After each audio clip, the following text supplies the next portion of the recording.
Get 'em, Jimmy, where Lil Shaq at? The bottle's getting nippy up the crack and we stacking chips, all of it's what I want. Plus money winners, that's what I'm on. You can say I'm gone. I prefer elevated pub sports radio. Time to get educated, get produced, leave the juice, letting loose with so much abuse that the bookies wanna call a truce. They getting slaughtered. Can't forget Jeff and low baggers in the chat. That's a lethal weapon 'cause we be pubbing.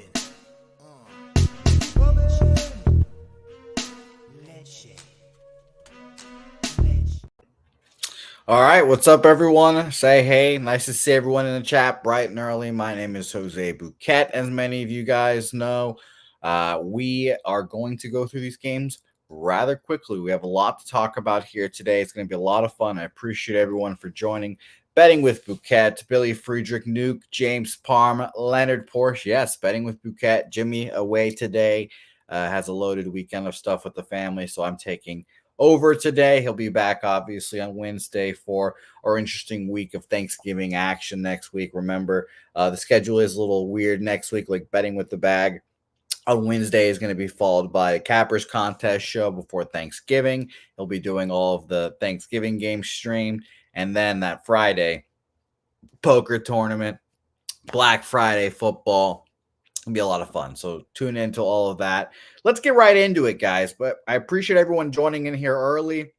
Like I said, we have a lot to talk about today and a Canadian feel to the start of the show. It's Grey Cup. We'll talk about that with Bo Bano, and he'll be joining me throughout the whole show because he is a unicorn capper. Grey Cup, NHL. We touch on college football today. We'll hit on Bo Bano's best bets for the weekend in college football. Then we'll touch on college basketball there, a few games from Bo Bano. Then we have NBA and season tournament time. We'll talk about all those games. We'll talk about the standings. Just a reminder, everyone plays 4 games, so this is the 3rd game.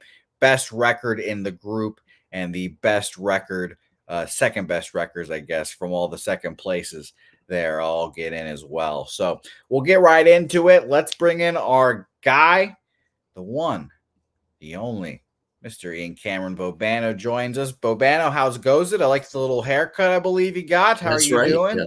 That's about time. It was getting long, so we had to get it cut. So it's good. I'm on doing NBA today. So I'm surprised to hear that they needed Jimmy and you needed me on for NBA as well. So we've got a loaded card. So we got to get right into it. Let's rock. Yeah, we run quick here, Bobano. Shout out to LJ. We unfortunately we'd run too quick, so he wouldn't even get here. So everyone knows how these shows operate. But let's talk about the most important football game of the weekend. A trophy is being handed out. It is. A trophy, a league winner is being handed out in your backyard, Bobano. Winnipeg Blue Bombers, Montreal Alouettes, the Grey Cup is here and it's ready to rock. I'm excited to see who wins this matchup. Winnipeg seems like they're in their last dance year. They've been winning Grey Cup since before COVID. You know, they won the one before it. COVID happens. They come back. They win that next one. And like Jimmy said, this might be the final ride for these guys. 8.5-point favorites against Montreal here. You guys don't know I won't have much to say about this matchup. So I'll kick it back here and listen to good old Bobano chat about the CFL final, the Grey Cup, in his backyard of good old Hamilton. So I guess I can't talk about this game too much from my own betting perspective because that's going to help nobody. But I do have a slice of the Montreal Alouettes to win the Grey Cup at a pretty nice price. I think it was when I got in on it 14-1. And I took that knowing that they'd have to go through the Toronto Argonauts to win the Grey Cup. The Toronto Argonauts, who were the best team in the East Division the entire season. But the reason I took Montreal, I also took Hamilton as well because Montreal and Hamilton were playing each other. And I thought whoever won that East semifinal was going to have at least a shot to beat Toronto. And sure enough, Montreal ends up beating my Ticats, then beats Toronto last week as a 10.5, 11-point underdog, winning outright, ending the 16-2 dream season of the Toronto Argonauts. Just a stunning upset. Not too stunning to me because I thought they had a chance, but just the way they did it with their defense, forcing Chad Kelly into 2 pick sixes, multiple interceptions. They turned him into a puddle, really. I mean, he was a disaster. in that football game, and credit to the Alouettes defense for doing that. So I really don't have a big move on this game personally, because I've got Montreal in my pocket to win the Grey Cup at 14-1. So it's kind of redundant to say, yeah, let's take the 8.5 points with them here in this game. But that is the side I would look at here in this game, is Montreal, now that it's up above 7. I think if you got in on Winnipeg early, I can understand it. They probably are the better of these two teams. They played well against Montreal head-to-head this year. There is kind of that last ride, last hurrah feel regarding this Bombers team. But the fact remains, you look at Winnipeg's season, dominant at home at IG Field, and very, very inconsistent away from home. I mean, they had some bad losses away from home. Their road performances were not nearly as good. And Montreal's a lot better than the Montreal team that Winnipeg played in the 2 regular. Those were a long time ago, when Winnipeg played Montreal. Montreal's gotten a lot better since then. Their defense is an outstanding defense. Their pass rush is better. Their secondary, led by Marc-Antoine Ducroix, has been absolutely outstanding. He's I think if you can find a prop out there with the props for the game are available for Montreal defense, maybe to score a touchdown, they're very capable of doing that. Hell, they had more points, I think, than the Montreal offense did last week against Toronto. So I think Montreal, now that it's 8.5, the number, I think they're worth a look. Plus 8.5 in this game, competitive game. Winnipeg has not been nearly the dominant team away from home. And another thing, too, with Winnipeg, they're really banged up at receiver. And I know they beat BC without Dalton Schoen and Nick Dembski, Rasheed Bailey, and some of these key receivers. And they've still got Kenny Lawler and Wolodarski and a lot of others, and they have a great running back. So it's not like they're crippled on offense, but they could use those guys in a game like this when you're facing a defense that's peaking and playing their best football at the right time. So, and I'm hearing that Schoen and Bailey in particular, and Dembski in particular, are very questionable to play. As in fact, they're leaning right now like they might not play because they haven't practiced all week here in Hamilton leading up to this game. So that would be a big loss for Winnipeg. So at the current number, there is still some 8. I'm seeing it starting to move a little bit, but there are a couple 8.5 still out there. At Bet Online, we'll take Montreal plus 8.5. Make it official. This is going to be an interesting game, I'll tell you, because obviously now this is going to be their 4th straight now. Grey Cup for Winnipeg. Yep, obviously lost last year. Jeez, I mean, all that experience is tough to go against. But remember, Bombers, all they care about is winning the Grey Cup. Yeah, winning by 9, 10, really doesn't matter. So and Slats the play on the under. It kind of feels like it's going to be a lower scoring game. The one thing I've noticed, Grey Cups at times have been more overs than unders. That's the only hesitancy I have. But I don't have any strong opinion at all on the total. For me, it's just Montreal with the points. Yeah, I'd probably agree with you there. And in one of these finals games, I'd rather have all those points, expecting it to be, finals best effort, all that good stuff. So, and who knows? So, Nuke, of course, I'll be watching the Grey Cup. I'm going to, of course, get on my TSN broadcast and put it on Find the stream. Nuke. There you go. CFL Plus in the US. Yeah. There you go. Of course I know when it is. There you go. Of course, Nuke. Come on. I don't have to worry about any of that. I will be in the stadium, of course. Oh, yeah, I was going to ask if you were going to be there. Of course you'd be there. I mean, it's in your backyard. Why wouldn't you? It comes included with my season ticket package. When the Grey Cup's here in Hamilton, the tickets are part of it. So for the Grey Cup. So whether the Ticats are in it or not, which unfortunately they are not. Green Day at halftime. I mean, Green Day at halftime. Oh, okay. All right. CFL for getting a good halftime performance. It's going to take me back to my high school days watching it, but it'll be a lot of fun. Sure. By the way, Swig did catch that. I'll be there, of course. You'll sip your mug. I see how it is, Boban. I see that's a good halftime show. Green Day, not bad. Someone I've actually heard of. So shout out to me. There you go. Yeah. All right, let's get into the hockey now. Yes. We're saying Canadian here. So shout out to you, Bobano. No bets on this game, but he is on the Alouettes as a future plus. So you said 1,200, 1,400. What was it? Yeah, 14-1. Definitely 14. I'm on that. But like I said, I think plus 8.5. Even if you don't have any, futures investment, I still think plus 8.5 is a good bet here. I think it's a competitive game. Agreed there. Let's roll on to the National Hockey League. Toronto versus the Detroit Red Wings in the Global Series. Now, Boban, you're going to have to answer this question. I did not get to this in my research. Where the hell are they playing this game? Stockholm, Sweden. Stockholm, Avicii Sweden. Arena, which is a beautiful tribute to the late great DJ. I was about to say, like the DJ. Interesting. Yeah. Okay, sure. Shout out to Avicii. Yeah. It's interesting because I always feel like the Maple Leafs are the Yankees of hockey, and whenever they go off somewhere else in the world to play, I feel like it's definitely going to be a big deal. The Red Wings played yesterday, I believe, in Sweden as well, so that's going to make this matchup more interesting. Bilbano, I'd love to hear what your take on this game. We have alleged goalies. We have Alex Leon confirmed at the very least, and then hopefully I'm saying his name right there. So, and then Ilya Samsonov likely, and that's as of 7 a.m. Central. So about 8 a.m. Central or 9 a.m. Sorry, 8 a.m. Eastern there. But what do you think about this matchup, Bilbano? Obviously, a minus 170 is kind of tough to bet, but perhaps a minus one for you here.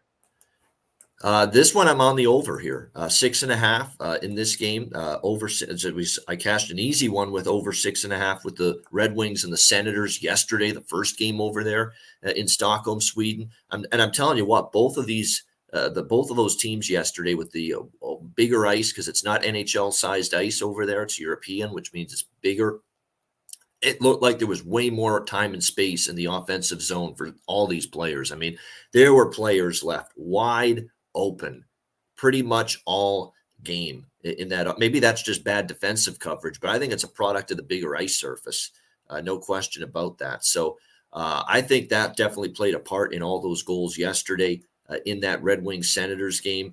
I don't know if that's going to change here. So you can get over 6.5 minus 125 at DraftKings. So I am definitely on that. Both of these teams are very offensively capable. I think we're going to see more signs of that. And yes, it's Alex Lyon in net. This is actually going to be his first regular season start with the Red Wings. I just saw our guy Swig Bet saying this is his first start against in the regular season. Last one was in playoffs. Yes, exactly. And look, he actually played the best hockey of his life for the Florida Panthers last year, playoffs and late in the regular season, getting them into the playoffs with his great effort in net. But I'm going to dare him to do that again. This has been a marginal goaltender, for most of his career. And look, first start all year, unfamiliar surroundings. I don't know if it's going to go nearly as well. Let's put it that way for Alex Lyon today. Joe Woll, it looks like, is projected, but it hasn't been confirmed yet. Who's in net? I do know the Leafs are going to split their goaltenders here in Sweden. Woll will get one start. Samsonov will get the other. It's just a question of which one it'll be. But I like over 6.5 minus 125. And I'm actually making a couple of player props official. I'm actually got 3 goal scorer props. I don't normally do this, but we're going to do it here. We got 2 Leaf goal scorer props and 1 for Detroit. The 2 for the Leafs are 2 of their prominent Swedish players who are going to be playing, of course. And look, we saw the one Swedish player that was playing in the game yesterday for Detroit, Lucas Raymond. He was able to find the back of the net. And the Leafs have 2 forwards that play over there in Sweden. And I think they've got a chance to get to the back of the net. The first one is the obvious one, and that's William Nylander. His price has dropped all the way to plus 115 at DraftKings, but we're going to still take it. Plus 115, William Nylander to score a goal. I'd be stunned if he doesn't. He's on fire right now. His form has been excellent this year. He's playing for a contract in the offseason. And, of course, he's playing at home. And he's playing at home in front of his grandparents who have never seen him play live before inside the arena, and about 100 people attending from the Nylander family and friends camp. Pressure. So, yeah, there's no doubt Nylander's going to be amped up. So Nylander plus 115. The other Leaf that I'm going to take is the other Swede that plays up front for them. Now, he's a little hit or miss offensively, but he's developed good chemistry on the third line lately with Domi and Nick Robertson. And that's I'm going back to Cali Yarncroke for the Toronto Maple Leafs. I think he is a good value. He is from Gävle, Sweden. He's got some family in attendance, not as much as Willie Nylander, but he did say in an interview the other day that I've got some people that are going to be coming out to watch these games in Stockholm. So you can find Calle Yarncroke plus 350 at FanDuel to score a goal. Great value. And the thing, too, is I noticed even with Lucas Raymond for Detroit in the game against Ottawa yesterday, these players that are from Sweden, they're shooting the puck more. Why? Because they want to they want to make an impact. They want to score. they want to, end up making an offensive impact on the game, playing, close to home. So Calle Yarncroke at plus 350. I like that goal scorer prop as well in this game. And then on the Detroit side, Lucas Raymond, once again, who I did cash with yesterday in the Ottawa game to score a goal. And they haven't adjusted the price. That is the hilarious thing. You can still get him at plus 310 at FanDuel to score a goal. And he scored one yesterday in his home country. So there you go for me. 4 bets on that game, over 6.5. And also those 3 goal scorer props: Nylander plus 115, Yarncroke plus 350, and Lucas Raymond plus 310. Beautiful. And we're going to review all action here at the end of the hockey segment as well. And then we'll have a big review at the end of the program as well. So keep your ears open. If you miss a play or something, we will review everything.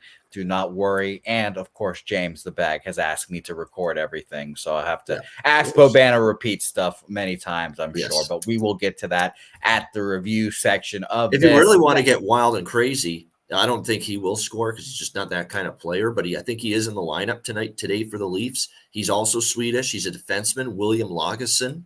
Sure. Now, this guy's not much of an offensive player, I will admit that, for this team. So it's more of a lottery shot with him. I mean, I don't even think the magic of playing in Sweden will make this guy score a goal, quite honestly, for Toronto. But you never know. He's going to be in the lineup. He'll be on the third defensive pair. He'll be playing in this game. It looks like from what I've read, based on the lineup combinations, he's likely to play in this game. He's also a Swede.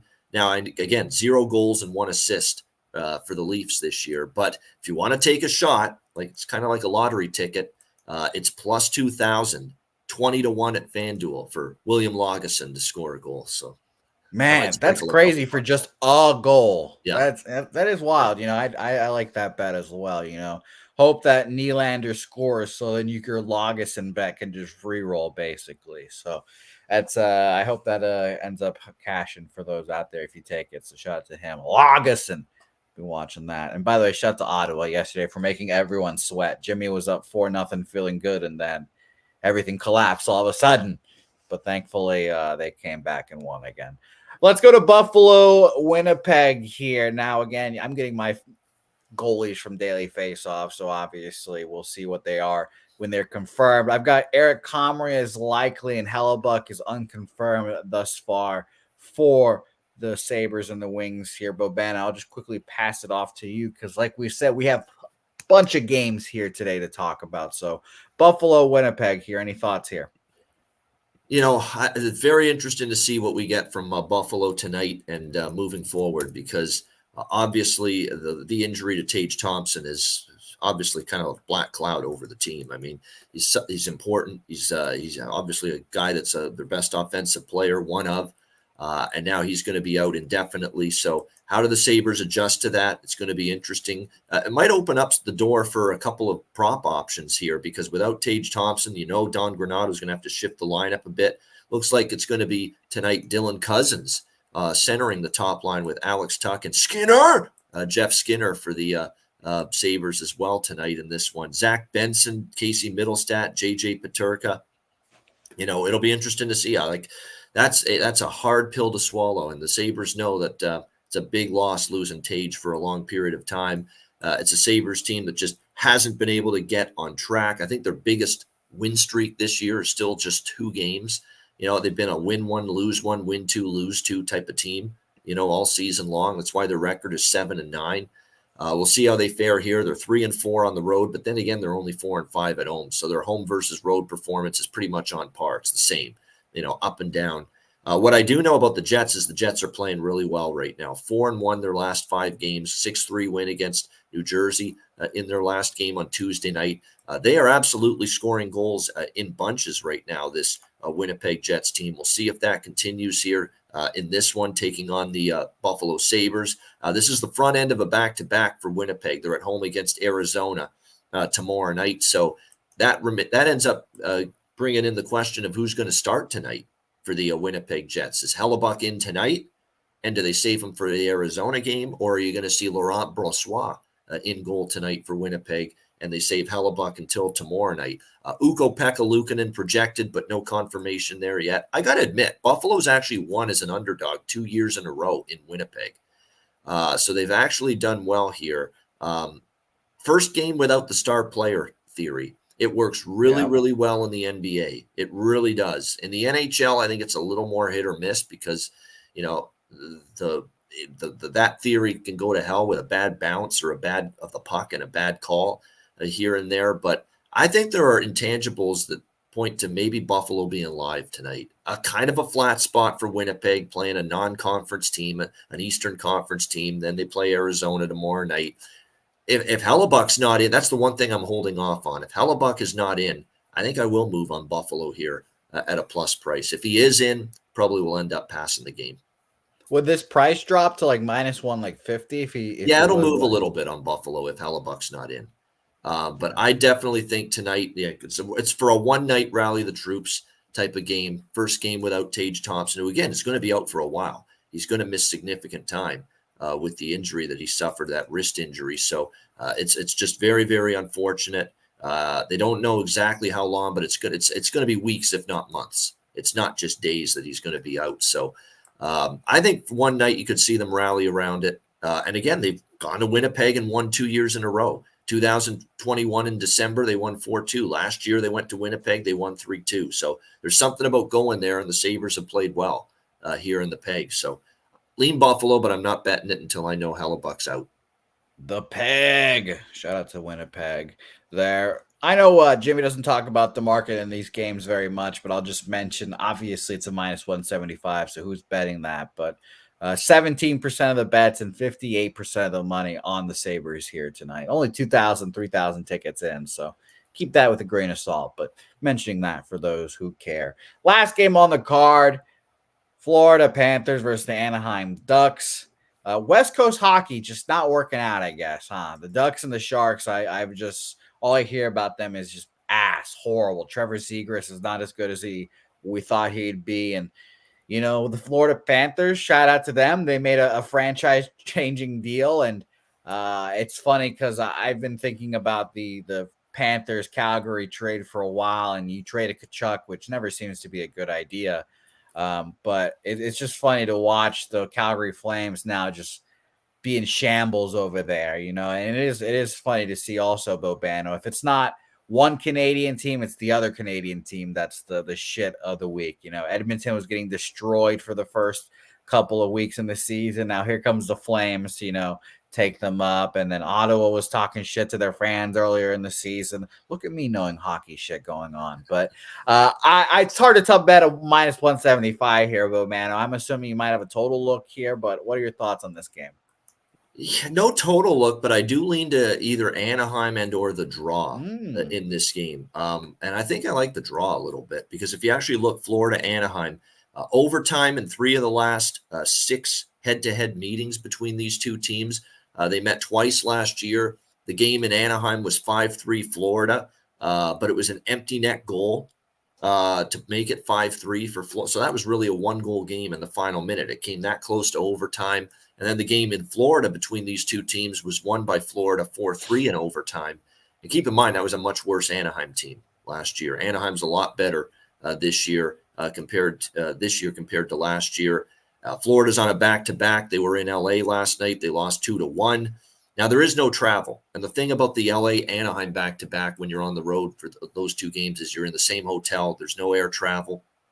It's just a ride down the freeway, whatever it is, there in Anaheim and from LA to Anaheim. So it's not a big deal as far as a back-to-back goes. But when you look at this matchup, you got Anaheim off a shellacking at the end of their mini 2-game road trip. It was a tough spot. They were in Nashville the night before, 3-2 win in Nashville. And then they had to go to Denver, Colorado immediately, play the Avalanche on a back-to-back who were rested. You know how that thin air and altitude could really hit you when you're on a back-to-back on the road. And it got to Anaheim, especially in that third period when the game just got away from them. And it ended up being 8-2. There it is, I-5. That's what I thought there, Coin. Thank you for that. I-5, the highway there between LA and Anaheim. But, yeah, I think it's a close game. I think it's a tight game. I believe we're going to see Anthony Stolarz in net, former Anaheim Duck. used to be with this organization. So wouldn't surprise me to see him in net because it was Bobrovsky last night. He picked up the win against San Jose, although he did give up 3 goals in that game. And he gave up 4 goals against Chicago the game before that. So he is against a team that he used to be with. He spent 4 seasons in Anaheim before joining the Florida Panthers. So he'll want to win this, but he's a backup goalie for a reason. On the flip side, you've got probably John Gibson, I think, will end up being a net tonight for the Ducks, although that isn't confirmed. But, as far as this game goes, it's also been an under series, I should point out. We've seen 4 of the last 5 meetings go under the total between these two teams. Although last year, the 2 meetings actually both got to 7 goals. So we'll see how that goes here in this one. Right now, let me just see how I'm going to approach this. What I will do actually is in this game, Florida, Anaheim, just want to see what Anaheim's numbers are coming off a game like they had the other night, because oftentimes, when you get blown out 8-2, you either open up the floodgates offensively or you really try to tighten things up even more defensively. Let me just see what the case is. The under is 8-3 and Ducks last 11 when their opponent scores. Well, that didn't happen, so that's a useless stat. They scored more than that. I don't know what but that's. Well, Mike can tell you when your next opponent is the Blues and you're a home dog, you're 0-28. Yeah, apparently. So shout out to him. Yeah, Mike M with those those crazy trends that he finds. It's amazing. He gets all of those type of trends when they're there. But yeah, that's definitely something to consider. 0-28 trend there. Wow.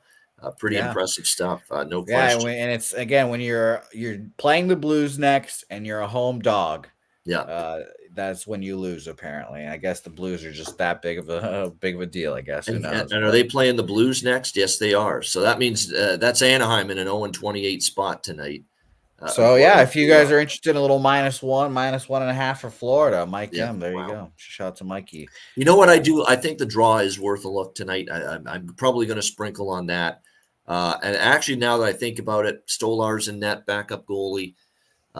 Florida's actually been scoring goals lately. The Kings shut them down last night, but not so sure Anaheim will be able to shut them down completely because they are fully healthy. Since they got Sam Bennett back, everyone's healthy. So as of right now, I'm not going to move on this game for the show. We just don't have enough info yet, but draw lean and over 6.5 lean for me. All right, Bobano, let's recap the NHL action, a short card, but it's always nice to talk hockey with you because I do feel smarter when I do. All right, let's go over it. You're over the we know you're on the over 6.5 Nylander to score, and you've got 2 other goal props. Can you hit me with those again and recap with those odds on there, please? Oh yeah, Nylander plus 115, Lucas Raymond plus 310 for Detroit, and Calle Yarncroke plus 350 for Toronto. So those 3.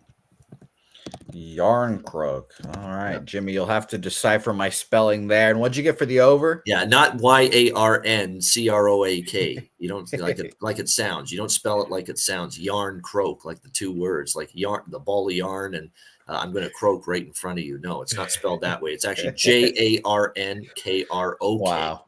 Yeah. All right. There you go. I definitely just put yarn Coke, like the drink, as well. So what was the price on the over in that game, Bobano? 6.5 minus 125. All right, minus 125. Beautiful. That was the first game. Any other action you're going to make official here? That is it for now. I'd like to lean Buffalo. I lean a couple other spots, but we don't have the as much info yet for those. All right, beautiful work, Bobano. That is NHL. Let's get into the college football here. And I'm going to be selfish here, Boban, and I'm going to pick the game that I want to go first here. Friday night action. Potentially.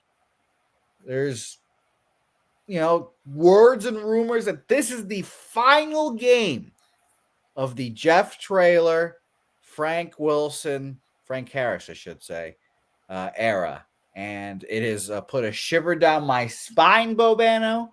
This is Frank Harris's, I keep saying Wilson because that's our former coach, Frank Harris's final home game for UTSA. I bought UTSA season tickets this year, Bobano. I'll let you know that I have been to exactly one half of UTSA football this year. So shout out to me. I made my donation to the athletic program, but I will be going to this Yeah, game. you This is kind the of got to last. go. This has been the best quarterback you've ever had. Yes. It's his final home. He is literally the best UTSA football player in program history. Yep. It is not particularly close. Shout out to Marcus Davenport, who is making a hell of a name for himself in the NFL from getting injured left and right. But I have to go to this game. It's a 15.5 point favorite. I expect UTSA to go out there and wallop.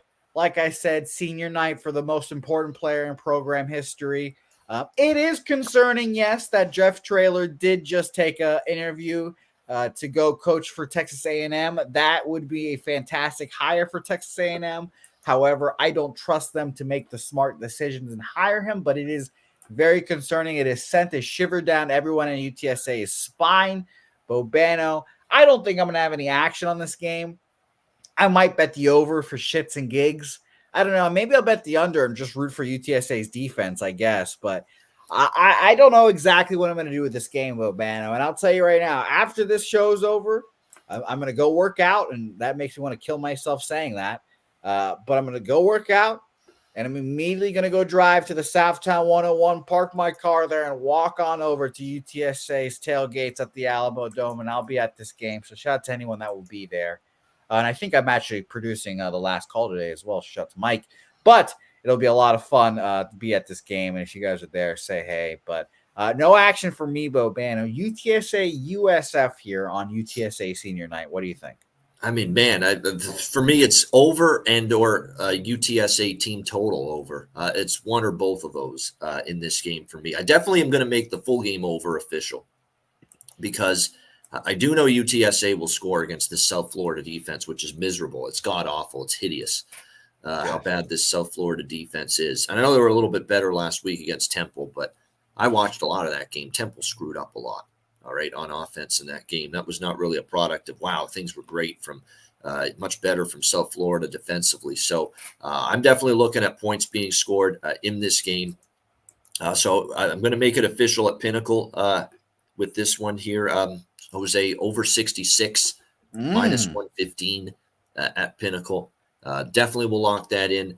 Depending on what the team total is for UTSA. You know what? Give me the team total as well. It's a high number, 41.5, minus 108 at Pinnacle. Oh, my gosh. I'm getting robbed by my local. Jesus. I'm getting 125 on that. Wow. Yeah. Minus one helps to have Pinnacle. I love this book. Yeah. It's just the low juice, reduced juice books. The thing of beauty, no doubt. And it's below a key number. 42 obviously is a very key number. That's 6 touchdowns for a UTSA. But I think they've got the potential to do that. If you look at South Florida, they've allowed 59 to Memphis, 56 to Florida Atlantic, 56 to UAB, 41 to Western Kentucky. You know, so UTSA's offense is every bit capable of getting to that number. And you think this could be a night too where if it's like 49 to 14 late in the game, Frank Harris is still out there trying to chuck touchdowns and score. Oh yeah, he's not coming out. Game. Is he coming out? No, I don't think so. I think he plays the full fork. This might even be Jeff Traylor's last home game. With yeah, all the that's the issue. of him now, I will say this game's not that important. I would say the most important regular season football game in UTSA, and people have heard me say this often. They have a huge one with Tulane next week, no doubt. But that's on the road. Okay, This is at home. This is still your home finale, and you're paying homage to. I don't see a maybe a look ahead, yes, but not a look ahead enough to say, you know what, we're sloughing off this game with Frank Harris, this all-time great player at this university, playing his final home game. We're going to have a statue off and go through the motions. I can't imagine that for a second tonight from UTSA. Not at least not offensively. Defensively, maybe they do a little bit. And South Florida is capable. South Florida does have a solid offense. Bynum Brown's a solid quarterback. They can move the football. They play with up-tempo pace with the guy that they got from Tennessee, who was with Jeff Heupel. So they play extremely fast. So that's why I like the full game over quite a bit, over 66. I'm also going to add the team total for UTSA, 41.5. I think even if UTSA is, got that Tulane game next week, that big AAC showdown on their minds, they could still hang 42 on this defense, which has given up, like I say, more 42 or more to worse offenses than what UTSA has. Agreed. I bet it. I just bet it as well. I took my minus 125 because my local just gonna rake me over the coals. But I'm on it. Shout out to Nutflush Allen, who's told me a couple times to bet it in the chat. Thank you, Nutflush. This will go to your Christmas fund. It's actually going to my hockey fund, but we'll talk about that later in the program. So thank you, Nutflush. I'm on it. 41.5 minus 125. Disgusting again, minus 125, but we'll ride. We'll ride there. All right, UTSA game complete. Now, I guess people will be watching this game, Colorado, Washington State. I guess a majority of the country will be watching to see how Dion and company are doing now after them falling apart and, blaming offensive linemen left and right. But Washington State has also kind of, hit the shits as well. And my favorite Mike M ism, I've heard him say it many times here. If I close my eyes here and you tell me who wins this game, I would think that Washington State puts boots to ass on Colorado here. But 4.5-point favorites, and the Washington State's quarterback's name slipping my mind right now, but I know he's very good as well. Like, he's not as good as Shador, but he's still a capable quarterback as well. So, Bobano, I'll just pass it off to you here, and I'm going to pull up the markets in these games as well. I forgot to shout them out. But, Bobano, go ahead and say any action or any thoughts you have on this game. This Washington State season, when it's said and done, there's going to be an autopsy or an examination done on the bye week that fucked this team up. Because this is one of the most bizarre things I've seen in a season involving one team. That a Washington State team that they honestly looked like, prior to their bye week, one of the best teams in the Pac-12. They looked like they were right in that mix with Washington and USC and Oregon and all the top teams in this conference. And Cameron Ward was being talked about. Whoa, this guy is like in the mix now as one of the better quarterbacks, right there with Caleb Williams, right there with Michael Penix Jr., right there with Bo Nix. And then the bye week happened, and this team's just turned to complete and utter disaster from that moment on. It's just one of the most bizarre things you will ever see. Would the whole team get kidnapped during their bye week and they're suffering from PTSD or something and they can't function? Like, what apparently on earth happened? I want to know. We deserve to know what someone has to do that on deep the dive. Washington State bye week, okay, to turn this team from what they were to what they are now. And that's a disaster. I can't lay points with this team. Are you shitting me? There's no way. Look at what they have done since this bye week. 0-6 straight up. They've covered one number, and that was at Oregon, and they lost by 14. And they only covered that number because they were getting a big enough number. There's no way I'm laying points with them. Plus, they've got the big rivalry next week. Not only are they playing poorly right now, but if there's one game that they're going to really rise up and be ready for, it's Apple Cup next week and a potential to play spoiler, assuming Washington can get through a very dangerous game at Oregon State on Saturday and really, try to end. That's one game I could see Washington State really ramping it up to really play, to just do I agree 100%. Those are the best kind of spots, too, if you're a little brother in the rivalries, too. The big brother comes in, ranked as super high. You just want to ruin their day. I agree wholeheartedly. So I'm on Colorado here. And the one thing about Colorado, Jose, is that they've been competing here. They've been feisty. And when you play for Deion Sanders, you don't quit. You do not dare quit. You play for 4 quarters. And this team's doing that right now. They're playing for 4 quarters. Is their O-line any good? No, but it's gotten at least a little bit better the last couple of weeks. Shador Sanders, I think, had one of his best games. And I think more impressive is that they did it against Arizona. Okay, Arizona's been a really good team this year, and the defense has improved a lot. And Colorado is moving the ball up and down against them. If they were doing that against Arizona, they shouldn't have any issue doing that against Washington State. I mean, this Cougar defense is just toothless right now. 38-plus allowed in 3 of the last 4 games. Only the Stanford game, which doesn't say much, is the only game they shut someone down. Like I say, Cameron Ward and the offense, even they haven't nearly been as good out of the bye week. So this is a team that's lost 6 straight. They've covered only 1 time since their bye week. They're laying points. They got a bigger game on deck next week against Washington. And they're just not playing good enough to be laying 4.5 points right now. It's really that simple. So for me, it's Colorado Buffaloes here, and we'll take +5 -114 at Bet Rivers. Beautiful work there, Colorado +5. And you said -114? Yep.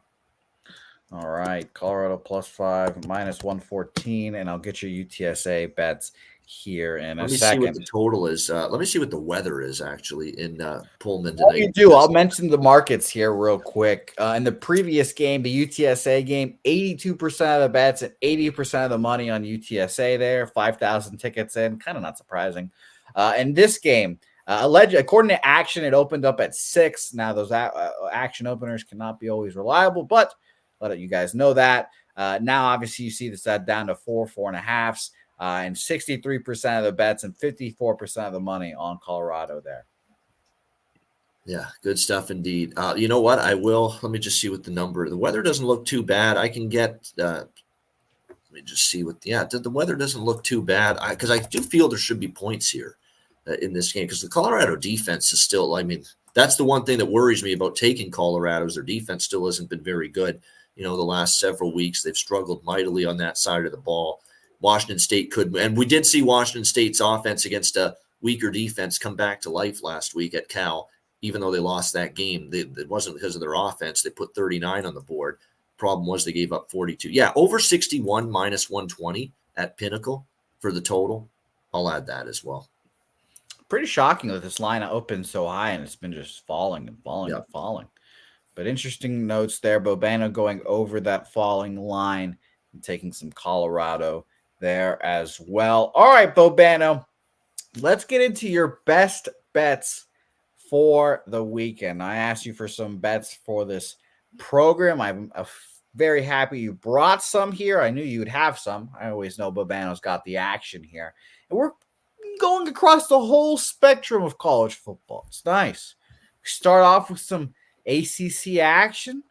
We go hit the dregs. We go bargain shopping.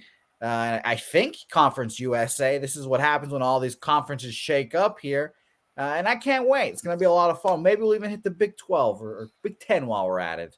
Bobano just across the board here. It's going to be fun. But let's start off in the ACC. Virginia Tech, NC State in Lane Stadium, Blacksburg.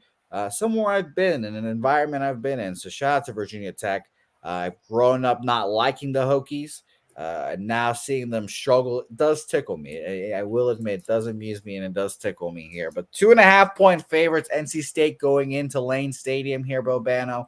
I'll tell you, every time I've watched this team, Virginia Tech team play growing up, it is just not the place to go in there and fuck around because Tech, no matter how bad or good they are, will always find a way to win at home. Enter Sandman, et cetera, et cetera. Just they always find a way to find the victories here. So market in this game real quick. 74% of the bets and 93% of the money on NC State here, a +2.5. Allegedly, this opened up at 3.5. I'll pull up another site to make sure these are all accurate from Action. But Bobano, what do you think about this matchup? Tech, NC State. Before we get to that, we're going to add Buffalo Sabres, Jose, in hockey. It's confirmed that Laurent Brossoit is in. So I'm going to move on that now officially at +145. Heritage Sports, Buffalo Sabres, +145. So we will make that official. I think they're showing up tonight, and I just think a flat spot for Winnipeg. I really do. And I think that's a tell that they're going with Brossoit, not Hellebuck. In net. All right, NC State and Buffalo's won 2 in a row in Winnipeg as well. All right, NC State, Virginia Tech. I like Virginia Tech here, less than a field goal. I don't trust NC State on the road necessarily. I know their defense has been very good, but going on the road against a Hokies team that's played really good football in Blacksburg, I love that they've just been a better team and a different team since Drones took over at quarterback. From Grant Wells, who was terrible. Are we? Oh, here we go. We're going to start slandering Grant Wells. Well, look, that's when the season turned for the better for this Virginia Tech team. So thank goodness they had the wherewithal to do that. He's been a lot better. He throws a more accurate ball, less mistakes, less turnovers, which was a big issue with Wells. He's taking care of the ball. I think it's a good number, good spot, good price. NC State's played some hellacious games. They played Miami. They played Clemson. They've played a lot of tough games. I think they run out of gas here a little bit. now going on the road against Virginia Tech. I respect their defense. I still don't respect their offense a whole lot. NC State, even with Brennan Armstrong now back at quarterback because MJ Morris transferred out. So I'm going to actually go money line because the price is short enough with Virginia Tech for it. So minus 135 Virginia Tech money line. Yeah, I like like I said, I like Virginia Tech in this matchup too, unfortunately. And I don't love saying that because again, Frank Beamer and Tyrod Taylor just fucking gave me hell when I was in elementary and middle school. Just hell. But this line opened up at 3, and all that money is on NC State, and it's kind of moved towards a half point towards them. Yeah, I like Tech in this game as well there. Let's go on to bet number 2, and we've talked about this matchup earlier in Virginia the week. Tech playing for bowl eligibility too. Oh, they that's need one more win well. for it, so significant and final home game, perfect setup. I agree. So I might move on Tech later today as well, which sounds disgusting even saying it out loud. North Carolina versus Clemson here. This is a common trope, trend, whatever you want to call it, in betting in college sports. The ranked team going to an unranked team as an underdog is always like red flags, alarm bells. Now, this is kind of a different kind of situation. Obviously, Clemson is not your typical unranked team. Dabo, I don't know what to make of Dabo anymore, honestly. I don't know if he's a good coach or bad coach. I don't know if Klubnik is good. But 7.5 point dogs here for Drake May and Mac Brown here. I'll be honest, it feels like this might be a Clemson just beat the hell out of Drake May kind of day, and his draft stock starts to fall here. But I'd love to hear what your take on this game is, Bobana.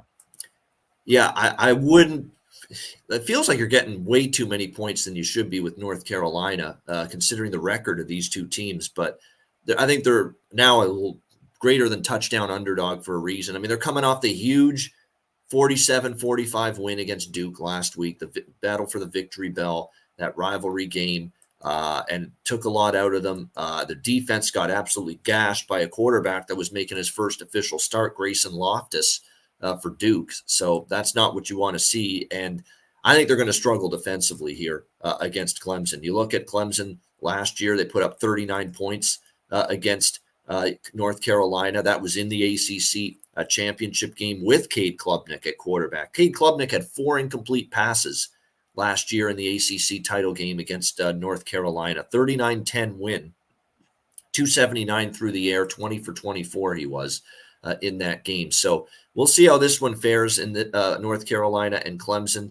in this game. When I look at it here, I don't think North Carolina is going to be able to stop Clemson necessarily. What I do like here in this game more than Clemson is I'm going to recommend Clemson team total in this game because I like the full game over, but the thing that concerns me is I feel like even for as good as Drake May and the offense is, after the win against Duke, I just don't know if they're going to be sharp. And we've seen that sometimes, a huge win for one team the next week and then the following week. And I worry that it's something like what Oklahoma State went through last week against Central Florida, where it's just you had a big game and you ended up, just absolutely having a brutal time trying to get back the very next week. I think you could see that here. I definitely feel confident in Klubnik in this. And look, this offense against some weaker defenses, we're seeing that Clemson can score. Offense can work against some weaker defenses. They scored 42 against Georgia Tech last week. And I think they're capable of doing that because the North Carolina defense is back to the old North Carolina defense again. They gave up 31 to Miami, 31 in a loss to Virginia, 46 to Georgia Tech, and 45 to Duke. So this North Carolina defense is back to looking pretty bad again, much like we've seen the last few years. So I'm going to roll with Clemson here and their team total, which I believe is 34.5 right now, asking them to score 35 points. I think that's something that they are very much capable of. So let me just see what we've got for the price at Pinnacle. I always get the the better reduced numbers with that. Let me see here what they've got. They've got 33.5 minus 114. I'll take that. That's fine. Over 33.5 minus 114. Clemson team total. Beautiful. Clemson team total. expecting some offense here. Mike M, by the way, likes a little under here today. He's saying unranked teams versus a ranked opponent with a line between 2.5 and 10 are 41 and 61 into the under position there. So shout out to Mikey M there. Very interesting game here indeed. I'll be watching with a close eye because obviously this is like my backyard. ACC stuff was very fun to watch. So we'll see. And again, they scored 39 on them last year in the ACC championship games. Yeah, and it's hard to make Klubnik look good. Yeah.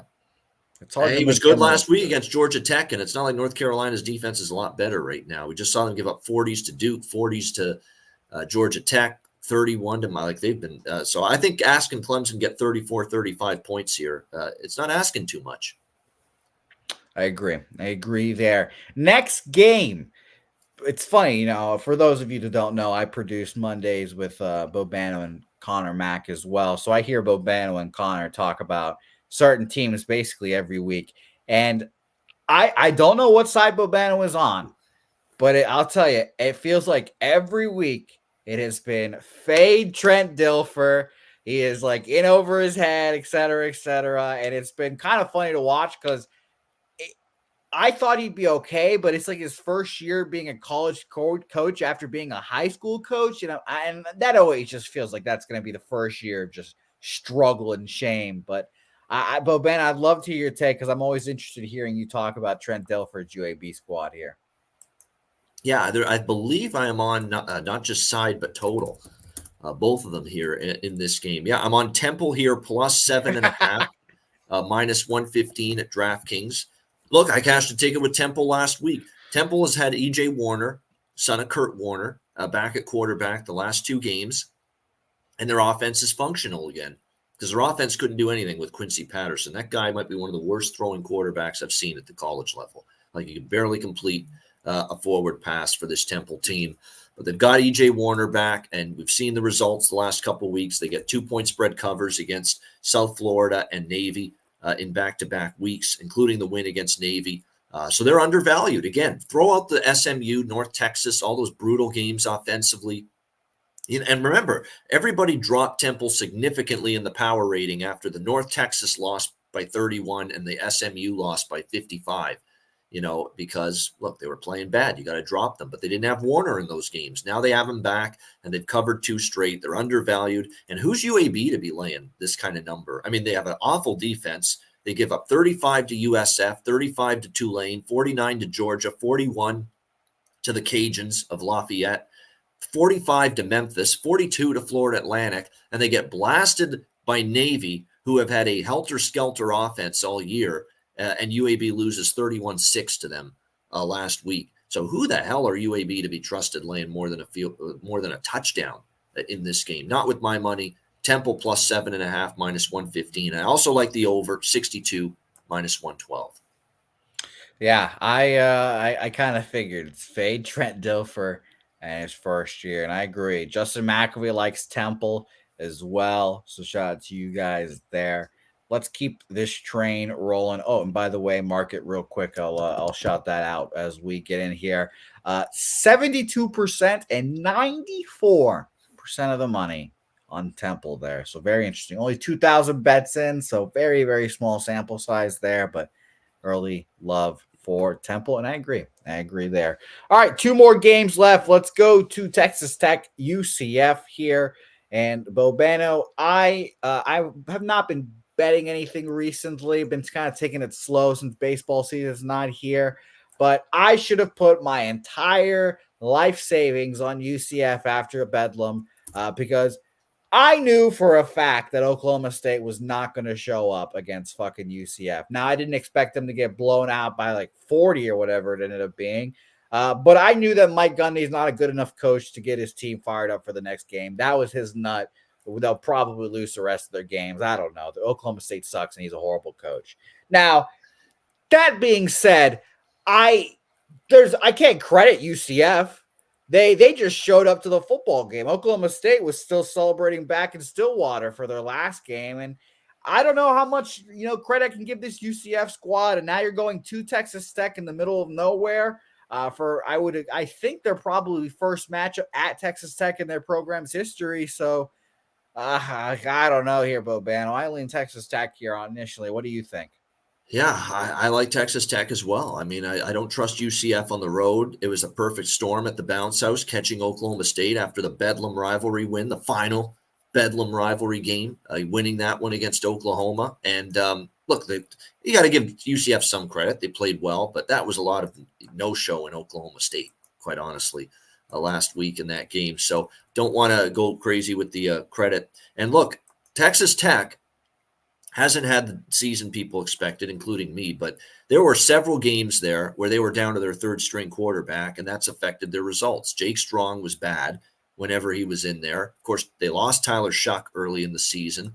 Baron Morton got injured, so they were without him, but now they have Baron Morton back, and he's clearly, and if you look, there's not a huge drop-off from Shuck to Morton. The number one quarterback to the number two quarterback. There's a huge drop off from Morton to Strong, the number two to the number three quarterback.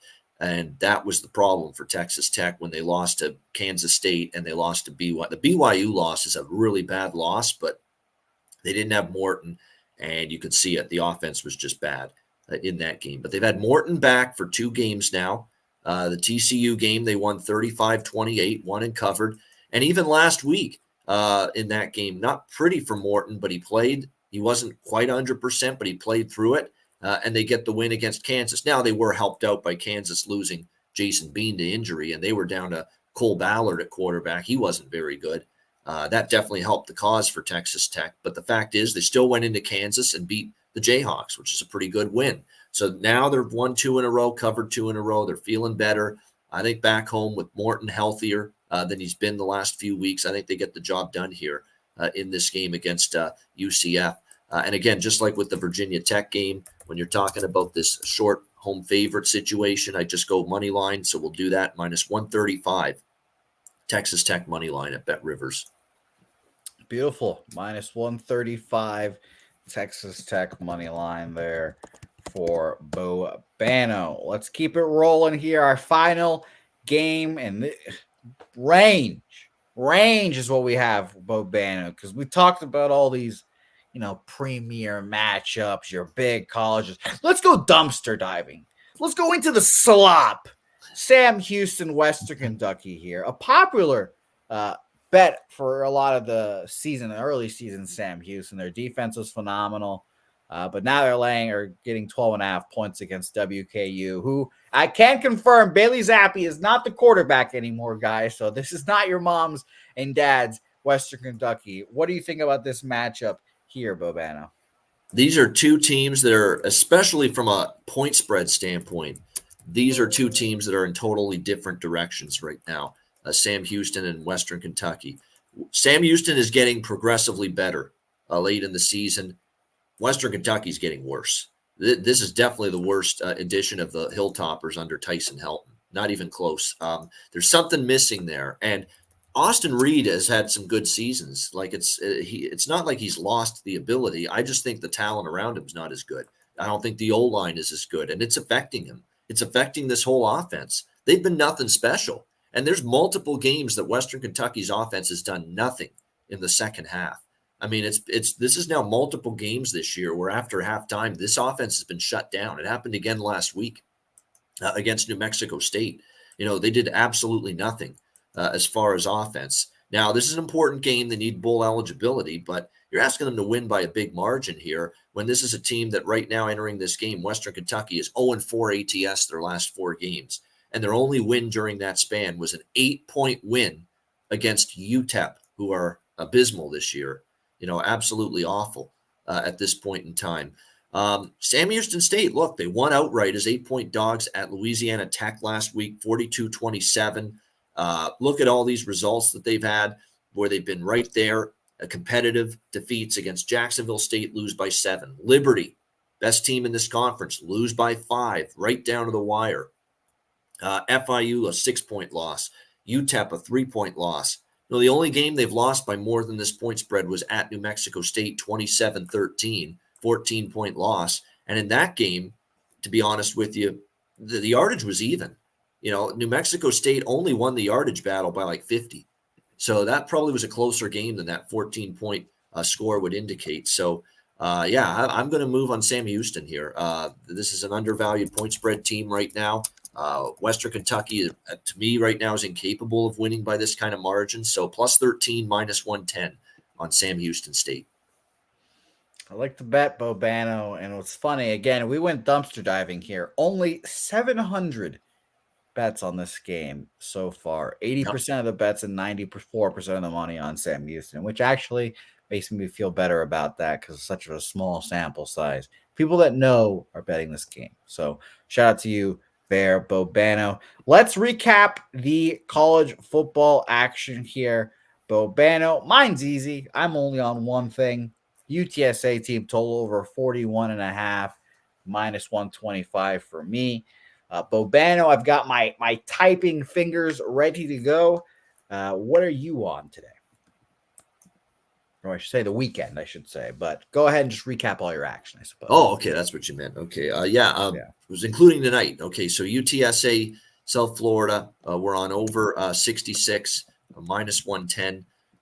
We're on over 41.5 team total over UTSA, minus 108. Colorado, plus 5, minus 114. Colorado, Washington State, over 61, minus 120. And then in the games that we talked about just now, Virginia Tech, minus 135 against NC State. Clemson team total, over 33.5, minus 114. The third game was Temple, plus 7.5, minus 115, as well as over 62 in that game, minus 110. I believe that actually, I'm going to make sure I've double checked that. I think it is over 62 in that Temple game. Yeah, over 62, minus 110 on that Temple UAB over. What else did we have? We had Texas Tech, minus 135 against UCF. And Sam Houston State, plus 13, minus 110 against Western Kentucky. Plus 13, minus 110 for Bobano. Beautiful work there, Bobano. Time is dwindling here, so we have to push the gas a little bit. Yeah, college basketball analysis will be quick because this is a dicey slate today. I think you need your head examined if you're going to be betting big units and a ton of bets today on a day like this. This neutral court tournaments, quick turnarounds. Teams that played yesterday are playing again today. You don't know what is this early in the season. These teams have the depth right now to be able to play these games this early in the season. So I would say tread lightly. You can bet a lot at games, but keep your amounts low. It's a very, very erratic, wide array of variance type of results day in college basketball. Moderation is what Bobano is preaching today. And let's get into these college basketball games. And remember, moderation is the word of the day. Let's get into this San Diego State St. Mary's spot. St. Mary's formerly ranked, minus 1.5 point favorites here. St. Mary's is kind of is what they are. In San Diego State, they might be more longer and athletic, but what do you have here, Bobano, to start this card off? I like the Gales here in this game. This isn't one of the bets I like. I really like St. Mary's this year. I think this could be a St. Mary's team that is so good that they might be ready to dethrone Gonzaga for supremacy in the West Coast Conference this year. I think they're that good. They slow it down. Their defense is elite once again. Well, at least elite by, the non-power 5 conference teams. I think they are actually a team that you could throw that defense against a Duke or a Michigan State or someone like that, and they'd be able to hold their own. I think they're really solid. This team, both ends of the floor, they're efficient. They don't push pace, but they're efficient. They get good shots. And this Mahaney kid, we saw what he did last year. Absolutely outstanding. And he's just a guy that you need a closer, and they play a lot of close games, and you need someone that can make those big shots. He can do that. I don't know if San Diego State is nearly as good. I didn't like what I saw from them in their one step up in class game they've played to this point against BYU. They didn't look right. They didn't look good at all in that game. So I've got questions about, against upper tier competition, if San Diego State's got the goods right now. I saw a defense that looked nowhere near as good as we've seen in years past under Brian Dutcher and, of course, the legend Steve Fisher before him. So I think just asking St. Mary's to win this game I'm okay with that here on a neutral court in Las Vegas at the Continental Tires main event, which is the name of this neutral court tournament. So we're on the Gales of St. Mary's, money line -118. I like it. I like it. St. Mary's -1.5 there. I always think of San Diego State. Whenever I think of it, I just think of Kawhi Leonard. So shout out to Kawhi Leonard for making San Diego State relevant again. Xavier Washington. Throw up the X here, Bo Bannon. You riding with Xavier? No, I'm not. I'm riding with over in this game. I think we're going to see a lot of points here in Xavier and Washington. Should be a really good basketball game here. Over 153, -110 at Caesars is what you can find with this total. I think when you look at this matchup, look, what I've been surprised by Washington is they don't always play extremely fast. This year they are, my goodness, 25th in the country in adjusted tempo, 54th in offensive efficiency so far early in the season. Xavier's 59th in tempo. They're also a top 100 team as far as efficiency goes. The only thing that I'm hesitant on is it's a neutral court game. So sometimes you don't get the shooting where you need it to be. But, man, you're going to have pace that's off the charts.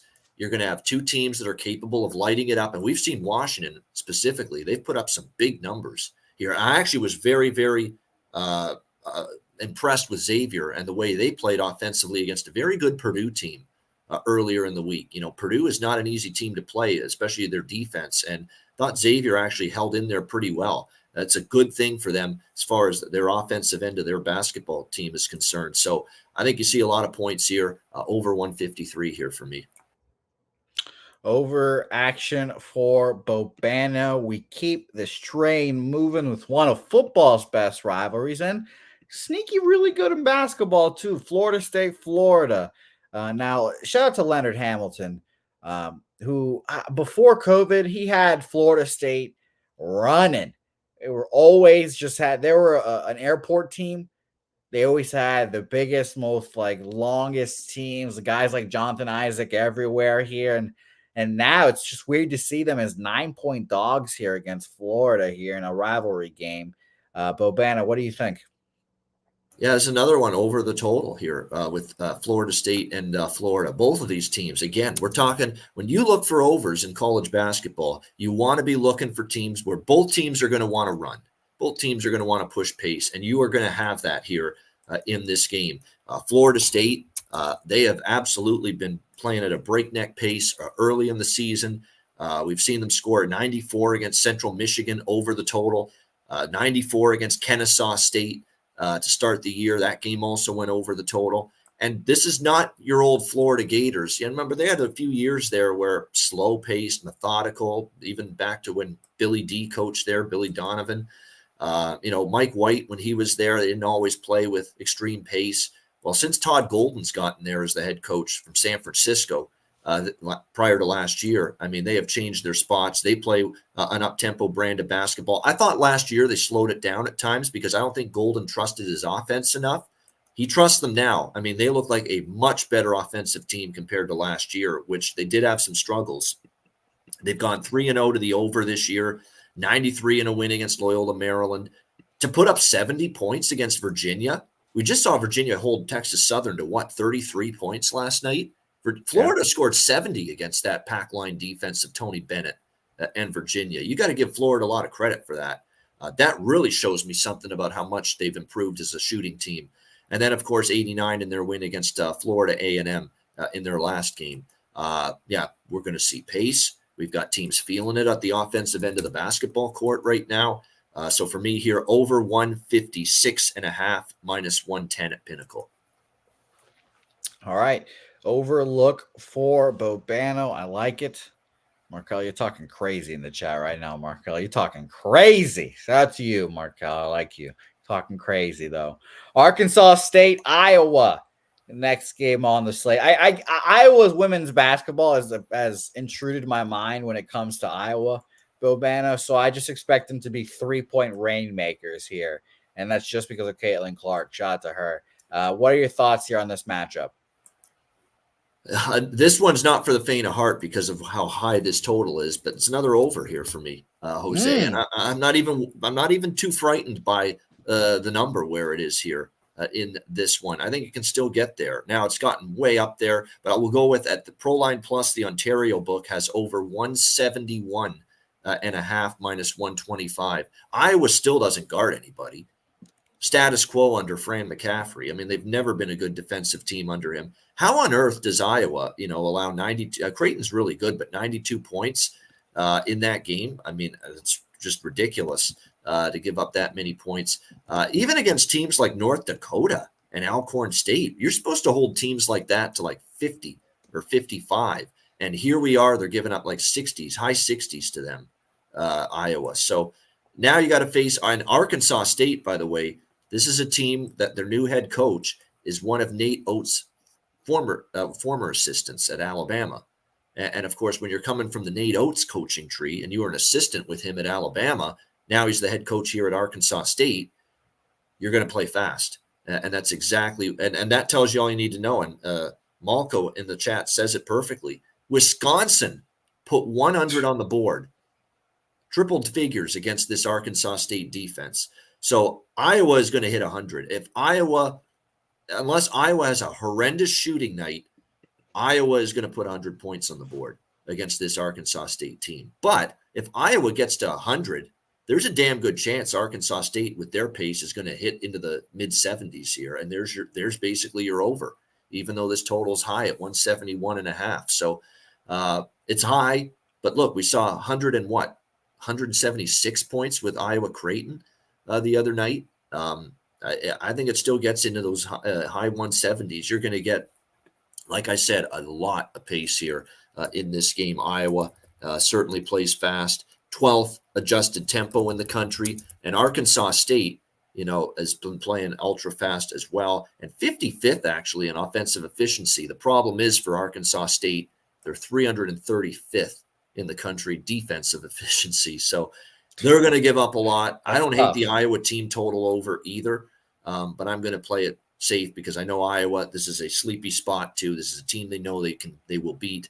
And I could see them falling asleep on defense. And even when they're locked in on defense, they're not great on defense to begin with. So over 171 and a half for me here. Over 171 and a half. Beautiful, Bobano. And remember, if you're watching this, we'll review all the action here at the end. So don't you worry. If you've missed something, we will go over it here in a second. Sacramento State versus Tulane. I've already starting to build up my dislike of Tulane for college football purposes here. What do you have on this game? Sacramento State, I respect their program. I'll tell you that. I respect their program. What do you think here, Bobano? Yeah, this is one that, and I like obviously Ron Hunter a lot. Great coach. But I don't like what I'm seeing here. I mean, I don't like that they haven't covered a number so far in their first two games. Now they've won, but they haven't won comfortably. They haven't won easily here in this game. And this is actually a side for me, not a total. I would lean over, but the one concern with this game is Tulane is good offensively. Tulane's going to play fast. That's the way they play. They're number 2 in the country in terms of adjusted tempo. So you know what you're going to get from them. But Sacramento State is a snail. Okay, they're 331 in tempo. All right, so you got basically a pace war here. Tulane's going to want to get out in the open floor in transition, and Sacramento State wants this game in the half court. That is going to be interesting to see. And sometimes we've seen Tulane struggle against these kind of opponents, that can slow them down a little bit. And if you look back at their non-conference record as a favorite ATS under Ron Hunter, that's the one area where Tulane really has not been very good. They have really struggled to lay bigger points, in these non-conference games as a favorite. I actually like the Hornets here. Sacramento State plus 10.5 here in this game. Now, again, they've had a little bit of a tough schedule to start the year so far, Sacramento State. But again, we're talking about a Tulane team that defensively, there's still some holes there. There's still some issues about consistently being able to get stops. So I'm going to take Sacramento State here. And again, long-term numbers show Tulane is a miserable favorite, especially a home favorite in non-conference early season games. So I'm going to go Sacramento State here, plus 10.5, minus 102 at Pinnacle.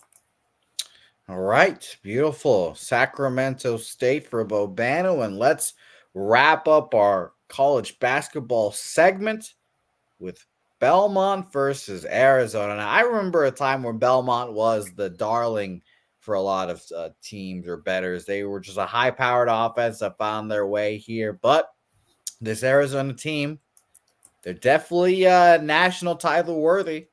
Again, people talked about the center that went to Kansas, whose name escapes me, Dickinson, Hunter Dickinson. He's a dick. That's why I had to remember his name.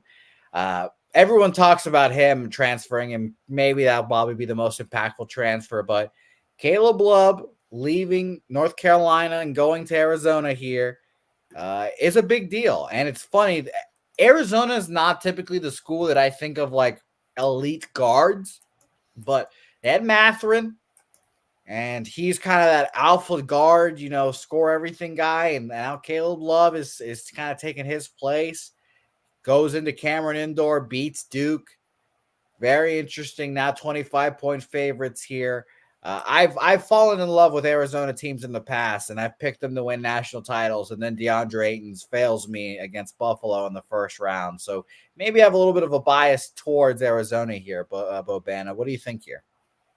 I mean, Belmont's, I still respect their offense and what they're capable of, but they aren't defending a lick in their first couple of games. They gave up 87 to Georgia State. They gave up 99 to Furman. In their first two games. Forget that 93-59 game. They played Berry College Vikings. I don't even know where the hell that is. I think I could walk on to that team now. I think I can do that. Yeah. So throw that one out. But look, against teams that aren't even close to Arizona's pedigree, Furman's solid, but Furman just got blasted by Liberty, last night. So how good are Furman really this year? And they gave up 99 to Furman. Gave up 87 to Georgia State. So every game for Belmont's gone over. I do like the over in this game. I actually think Arizona team total over 97.5 might be a decent look as well. But I'm going to make the full game over an official look here in this game with Belmont. The one thing that does concern me is this, I think, is an Arizona defense that is capable of putting the clamp down, maybe more so than last year. I think they are better. Defensively this year under Tommy Lloyd, much better. And they just got so much better point guard play. I was never a big Kirk Risa fan. I'm glad he's gone. Caleb Love's an upgrade, in my opinion, at that position for Arizona. And we've seen it. In fact, when I was on with Jimmy last Friday, I said, Arizona, take the points against Duke. They're very live. Cashed a ticket there with Arizona last week against Duke on this show, on my Friday spot. So I was very happy with that. I think an Arizona team total is worth a look. I'll have a little bit of that in pocket, but the official play here for me is going to be over 169.5, minus 110 at Bet365. All right. Over Palooza for Bobana. Yep. We wouldn't call him an under better. We'll tell you that. We would not call him an under better. Let's review Bobano's looks here in college basketball. Take it away, Bobana. What you got? We've got now I've got to let me just make sure I've got all these lines locked in here. Get them all right. All right, St. Mary's minus 112 money line. St. Mary's minus 112 money line against San Diego State. Xavier Washington. We're on the over in that game, which I think it was minus 150 or over 153 minus 110 for Xavier Washington over. And then after that, we got Florida State, Florida, and that was over 156.5 with Florida State and Florida at minus 110. And then after that, we have Arkansas State, Iowa, and that one on the total here is, I just want to make sure nothing's changed since I gave the numbers earlier. Over 171.5 minus 125 for Arkansas State, Iowa. Over Sacramento State plus. Actually, you know what? There's an 11. I thought I saw that there was an 11 somewhere. I'd rather have that than the 10.5 in that game. So let me just double check. Sacramento State. Please do. All this stuff is very important because all these half points and cents count. Obviously, of course. I mean, certainly when you're on this show, you want to save people a push instead of a loss, or a win instead of a push. And that's sometimes what every half point can do for you. Okay, let me just double check Tulane. Here we go. Keep going. It's here somewhere. There we go. Sacramento State, Tulane. Yeah, plus 11, minus 110 at Pinnacle. Plus 11, minus 110 at Pinnacle for Sacramento State. And last but not least, Belmont, Arizona, and we are on that over there at 69.5 minus 110.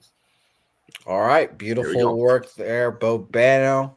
Thank you guys as always for going in here and watching. We've got about 40 minutes left to knock out this NBA card. We've got the NBA in-season tournament here like we always do on Tuesdays and Fridays now. And like I mentioned off the top of the show, who knows how much these guys actually care about this, but we're hitting the nitty-gritty when it comes to the tournament. There's, like I said, 4 group games for every team, and the best record for every group advances to the next round.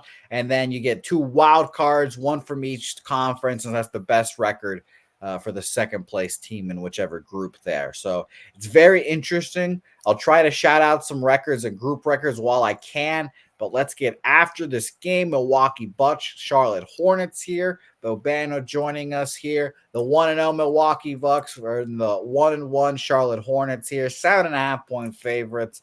I'm expecting the Bucks to romp here, but the Bucks are an NBA franchise that looks like they might have just shot themselves in the foot by getting a Dame Lillard, because no D, obviously. So we'll see how it goes and how they defend here. 239.5. Bobano, are we feeling another over here today? You bet. 100%. Milwaukee has been a good over machine this year for me, especially.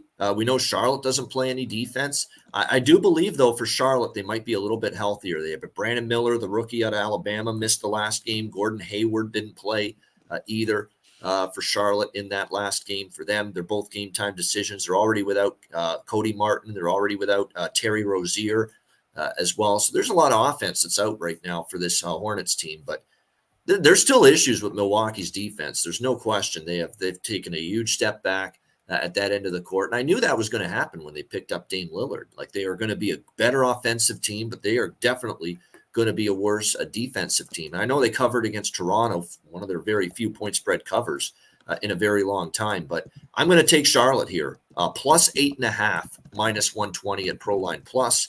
So that's Charlotte plus 8.5. Minus 120. And I'm also going to go over this total as well. Now, again, hopeful that Brandon Miller and Gordon Hayward suit up. You don't want LaMelo Ball, to have to carry this team offensively, and, Mark Williams to a lesser extent. But I think we're going to see one or both of those guys back tonight. Ankle issue for Miller, hamstring issue for Hayward. We're going to know more, obviously, later in the game. But it's still a dicey spot for Milwaukee. Playing a Charlotte team on the road, laying a big number like this, I'm not so sure that we're going to see Milwaukee's best effort necessarily. So Charlotte plus 8.5, minus 120, and we'll also take over 238.5, minus 110 at Bet99. All right, let's keep it rolling here. Shout to Top Set for joining us here. Gagnon is questionable. Gagnon saying Giannis is questionable, not Gagnon is questionable. Yeah, someone was asking earlier. Yeah, I think LJ is unavailable today because I know LJ at work. Yeah. So that's why he's got a day job. Well, leave the man be, Lonzo. But don't worry, he'll be posting his NBA plays and such on Twitter at LJ Sports. I'm a poor man's LJ. Yeah, essentially. Yeah. New York Knicks, Washington Wizards. Bobano, I have a little bit of a soft spot for the Wizards. I went to a Miami Heat game against the Wizards, one of the first play-in games or one of the first tournament games.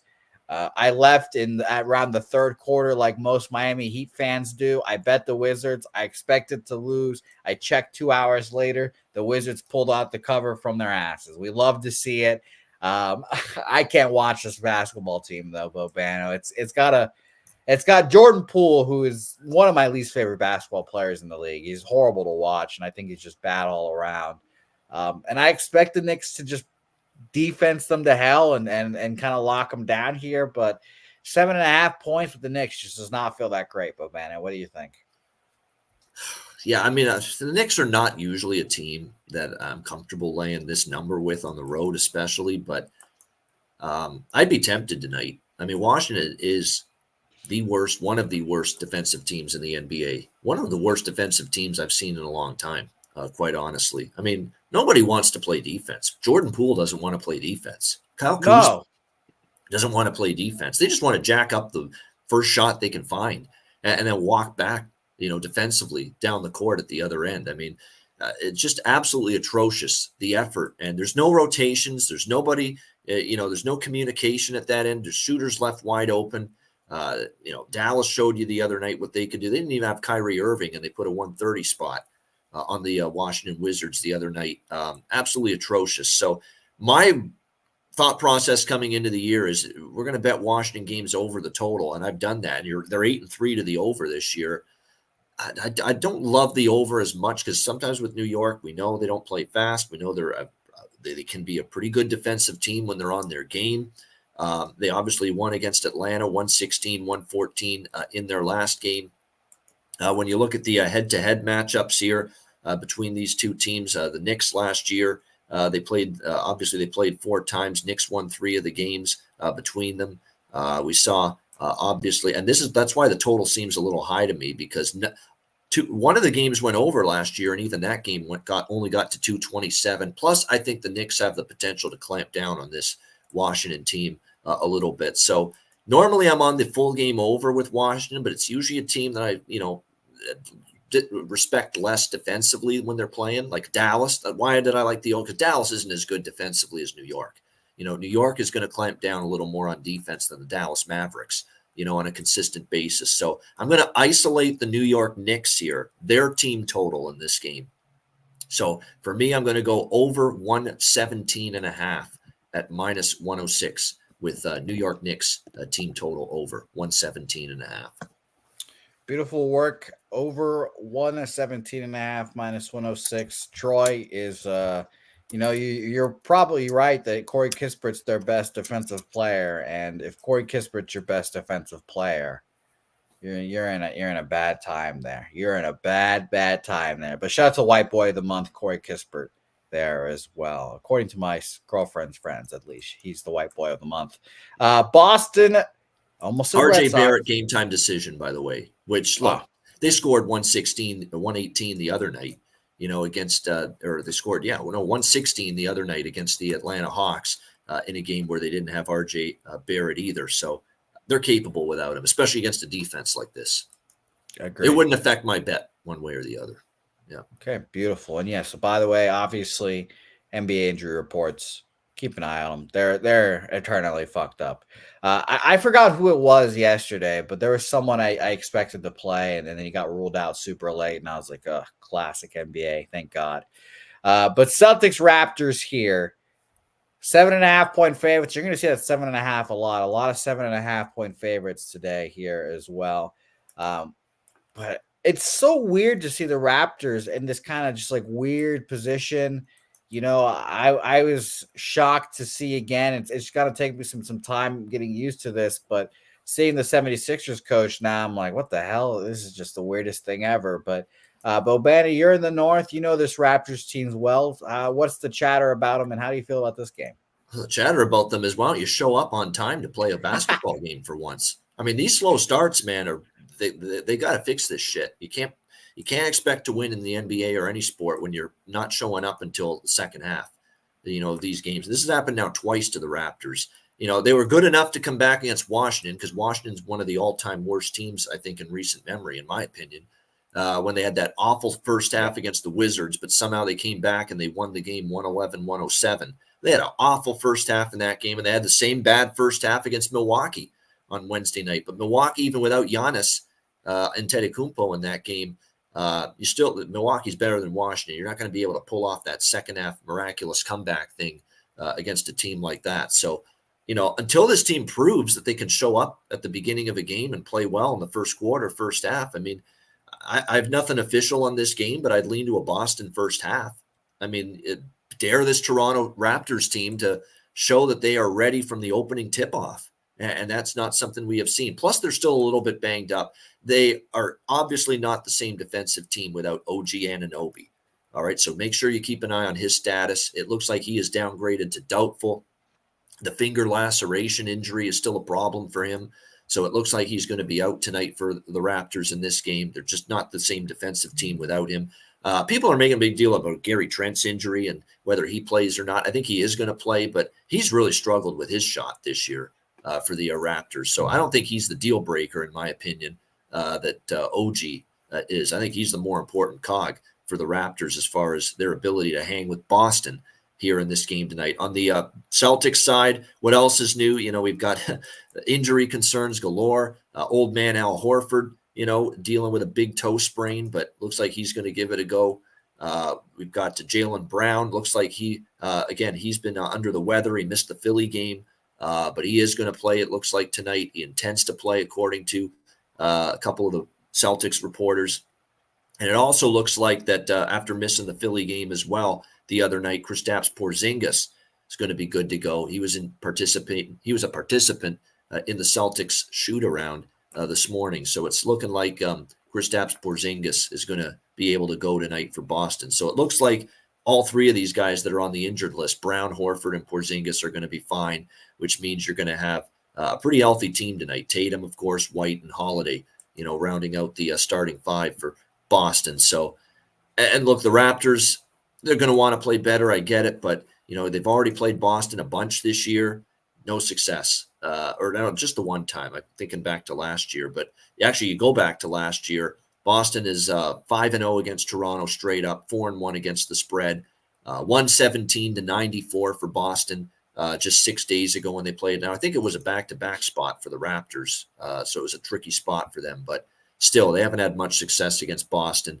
Nothing for me on this game, but I do lean Boston Celtics first half, and that you can find right now at -4 or -4.5, depending on where you shop. And again, Raptors have been brutal starting games, so until they show me better starts, fade them in the first half or nothing. And that's not official, correct? No, it's not. Just a lean. Boston -4.5 first half. All right, No, I'll bet it, but it'll be a smaller bet, so I don't want to make it official. No, completely understandable Yep. there. Let's go to our next game, and let's talk about the aforementioned Philadelphia 76ers coming off of getting smacked in the face by the Celtics against the Hawks, who the Hawks are, for me, probably the most confusing team in basketball. I don't really know what they are. DeJounte and Trae Young are fine. But I don't know. I just never know. I just never expect them to show up in big moments. And then when these two teams match up, I always just remember Ben Simmons and Joel Embiid shitting down their legs in the playoffs. So what do you have on this matchup, Obano? Yeah, I'm just going to double check here. I want to make, because you never know with Philadelphia. Joel Embiid, I'm sure, will be on the injury list. Yes, he is questionable hip injury, but he hasn't missed any time with that. He's on the injury list every day with that hip, and he has not sat out a game yet due to that sore left hip that he keeps on dealing with. So I'd expect him to be in there in Atlanta tonight. We got Nicholas Batum and Kelly Oubre Jr. are both out for Philly. Atlanta looks fully healthy. I mean, most of their only two injuries are, back end of the bench, type players. But other than that, they look fully healthy. I like the idea, though, in this spot of getting Philly off a couple of losses. They lost to Indiana. They crushed Indiana, and then they played Indiana again, and they kind of went through the motions, and they ended up losing that game against the Pacers in the rematch, 132-126. Then they lost to Boston back-to-back. It was against the Celtics, 117-107. So now you got this Sixers team off back-to-back losses to go from 8-1 to 8-3. Now they take on an Atlanta team, which, look, I don't trust Atlanta against better teams. I really don't. I start to look at this schedule for Atlanta, and they had that one pretty good win against Milwaukee, but how good is it? Milwaukee hasn't been right all season long. And their only other wins, Minnesota, which actually is not a bad win. Minnesota's been better than expected, but Washington, New Orleans has been bad. Orlando is improving, but they only won by one and didn't cover. And then Detroit, and then they've lost to the Knicks, the Heat, the Thunder, better teams on their schedule they've lost to. I think it's a bounce back spot for the Sixers. There's the better of these two teams, in my opinion, higher upside. So I'm going to go Philadelphia here in this one. You can get it -102 at FanDuel. Philadelphia 76ers money line. Interesting. I kind of like BJ's Hawks look in this, and I will agree with BJ in the Hawks versus Eagles debate, Billy. They're the same shit on my book when it comes to emojis. I like the Hawks here, honestly. I think this is a really fishy line, -1. Maybe we'll see Joel Embiid sit out. Who knows? But that's the No Betting Association. Who knows what we're gonna do here? But I kind of lean Hawks +1. Probably not gonna bet it. They're But only 2-3 at home, and usually they're better at home than on the road. They've actually been better on the road this year. So I don't know. Yeah, I'm just confused. If you with this can't be line. motivated -1? after losing two, if you're supposed to be this great team, you lose 2 in a row like the Sixers have. You're supposed to show up in a game like this. So we'll see. Yeah, I just agree with BJ that this line just feels off. Only -1 for the 76ers just seems a little surprising there. So who knows what I'm on the it. books know. I don't I said, I don't buy into trap lines or reverse line movement or what the sharps are on or anything like that. Bobano just rides. He says, I got my sides. I'm betting it. Detroit, Cleveland. Next game on the slate. What a shit game this is. This is like your classic. No one's watching this game, except if you're a degenerate and you bet on it. Yeah. -9 for Cleveland. I'm not feeling the best about it. It's been interesting to see their like little resurgence, I guess. Mobley's playing better, but I mean, it is the least best kept secret in basketball is that Donovan Mitchell was going to want out of there soon. So I don't know. I lean towards the Pistons, honestly, because I like Cade Cunningham, and I think that he can keep them in this game. But it's kind of tough to get up for a playoff or a tournament game when the Pistons are 0-2. They lose this one, they're basically done. And the Cavaliers are 0-1, and who cares if you're out of this tournament if you're the Cavs? But the Cavs should win. I think this should be a close game, but I like the Pistons. Yeah, I mean, as far as I'm concerned, I like Detroit here, +9.5, -115 at Pinnacle. What I like here in this game is that we've got a Detroit team that's got a Cleveland team coming back off the road, off the West Coast, back home off a long road trip. That definitely is concerning to me with Cleveland laying this kind of number coming off the road like they are. And Detroit's been a plucky underdog at times, no doubt. So I expect to see that from the Pistons here tonight in this game. You know, this road underdog role last year down the stretch, they were starting to really, really cover numbers late in the second half in this kind of role. I think in this spot here against Cleveland, tough spot to ask Cleveland to win by this kind of margin.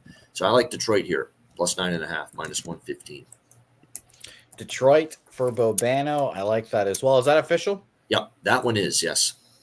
All right, Detroit. We'll go back over that at the end of the segment. So Detroit there for Bobano. Spurs Kings. And boy, oh boy, Bobano, I have become a pseudo Spurs fan. I've got the Wembanyama jersey. I spent a Wemby Mania. That's right. Yeah, I'm a part of it. I'm swept up in it. I bought the jersey at the stadium, so I spent a ridiculous amount on it.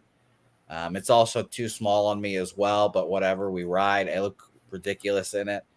But I kept an eye on the Spurs, obviously, because I like them and I want them to do well. And I admittedly do have a small bet on them to make the playoffs. And it seems like every fucking night, Bobano, they're getting crushed by 10 plus.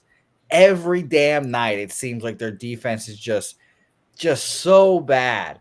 And it's crazy to see, Bobano, because like it's just like every team's around a 10-point favorite against the Spurs. And I'm like, damn, can they not?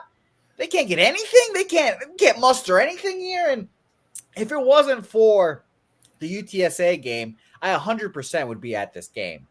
But I don't know if I can get there with the Kings here, Bobano. Again, maybe those 10-point favorites. Sure, some of them were on the road, but a home game here. Can we not keep it close? I understand a lot of people have been high on the Kings here as well, and the fact that the Spurs don't have a point guard is really going to hurt them today because Fox is probably just going to run right by Shohan the whole day. But what do you think here, Bobano? Spurs Kings. Well, the problem is, Devin Vassell being out has really been a big time issue for them. No question about that. It looks like he's not going to play the games he's missed. I mean, it's been ugly. No question about that for the Spurs. So it looks like he's not going to play. He's got the left abductor tightness for this game tonight. It looks like Trey Jones is unlikely to play with the hamstring injury. The good news is Keldon Johnson will be there for the San Antonio Spurs tonight, which is good to see through the knee injury tonight. So it's going to be Sohan, Branham, Johnson, Wemby, and Zach Collins as your starting five tonight for San Antonio. And look, all the difference in the world De'Aaron Fox has made for this Sacramento team. They've won 4 in a row. They've covered 3 in a row.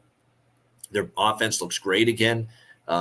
Big numbers posted against both the Cavaliers and the Lakers, but it's not a Sacramento spot. I will admit that. This is not a spot where I'm racing out there to lay 8.5 on the road with the Kings.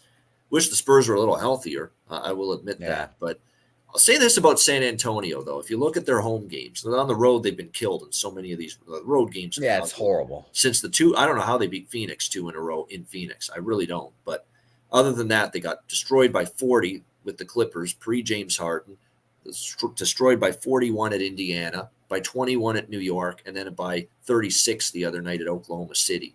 But at home, Miami, they only lost by 5. Minnesota, they covered the number. They lost by 7 to the Timberwolves. Competitive in an overtime loss to the Raptors at home, where they lost by 7. They probably should have won that game, or at the very least covered in that game. I'm very tempted by San Antonio in this spot. I really am. Plus 8.5. I do like this over in this game. I agree with it going up. I'm definitely on that. I think I will make San Antonio. This is not a spot where I trust the Kings' maturity after a big win in LA against the Lakers to go out there and roll the San Antonio team, which I think Pop will have this team back home with a solid enough effort. I'll take San Antonio at plus 9.5, minus 115 at Bet99, and also over the total here, which is over 230, 7.5, minus 105. Yeah, I agree with that. I mean, if I'm betting the Spurs, I'm only betting them at home. And I'll say this, obviously, South 101 located in San Antonio. This might be a less attended game just because of the UTSA game on the same night. Yeah. But I generally, for most of these Spurs games now, it's going to be filled up. It's going to have a good atmosphere, and it's only because of a 19-year-old, which is great. So I love that. Shout out to Wemby. Indeed. Friend of the pup. All right. Next on our slate, Orlando, Chicago Bulls. And this Magic team is another one. Shout out to Dan Kelly. Every time I see the Magic, I see them as like 1-2 point underdogs, and they're always in every game, Bobano. I like the Magic here. I bet them because of Dan Kelly to win their division. Shout out to that. But the Bulls being 2-point favorites here is a little surprising to me. I'd lean Magic here for sure. What do you think? What do you think, Bobano? So the only issue I have, I don't want Chicago. No way. I don't want the Bulls. Bulls are just not very good right now. I took Orlando the other night against them.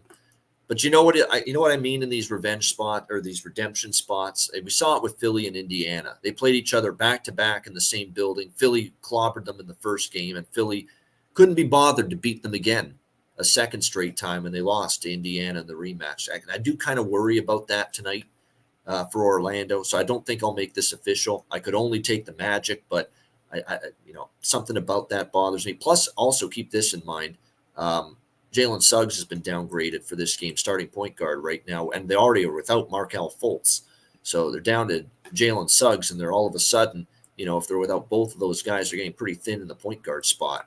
All of a sudden, this Orlando Magic team. So that would be something that would concern me. You might be down to a Cole Anthony, after that at this point in time. So we'll see how it goes. But Suggs is downgraded to question, still without Wendell Carter as well for the game tonight. And also, again, Fultz out for the Magic as well. It looks like Alex Caruso and DeMar DeRozan, both game time decisions for the Bulls, but Caruso likely to play.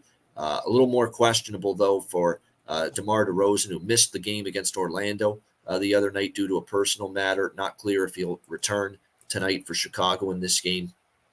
I had my fill with Orlando on Wednesday. I thought it was just a great number, great spot, and I took Orlando there.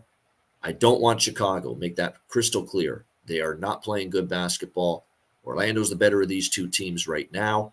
I could only look Orlando, but I don't love the fact that Suggs may not play. And we've seen it before. You beat a team once and you play that same team again. You just don't have that same oomph. You just don't bring it to that same level. So lean Orlando, but it's a pass. Agreed. I pass on this game, and apparently the only times you can win those back-to-back spots is when you're the San Antonio Spurs, the worst team in basketball, against the fucking Suns. So very funny there indeed. So I agree with you. Back-to-back, I'd probably go with the other squad, but I don't want to bet the Chicago Bulls. All right, let's go to the reigning defending champion, Denver Nuggets, at the New Orleans Pelicans. The Pelicans continue to be one of the more confusing teams in basketball as well. The Zion Ingram whole thing is interesting. Zion actually playing is nice, though. It's nice to see that he's actually decided to play basketball this year. I'll be honest, Bobano. I know Murray's out. I know that this is probably not the same Nuggets team without him, but I don't want to bet against him. And shout out to those who have been betting Jokic triple-double.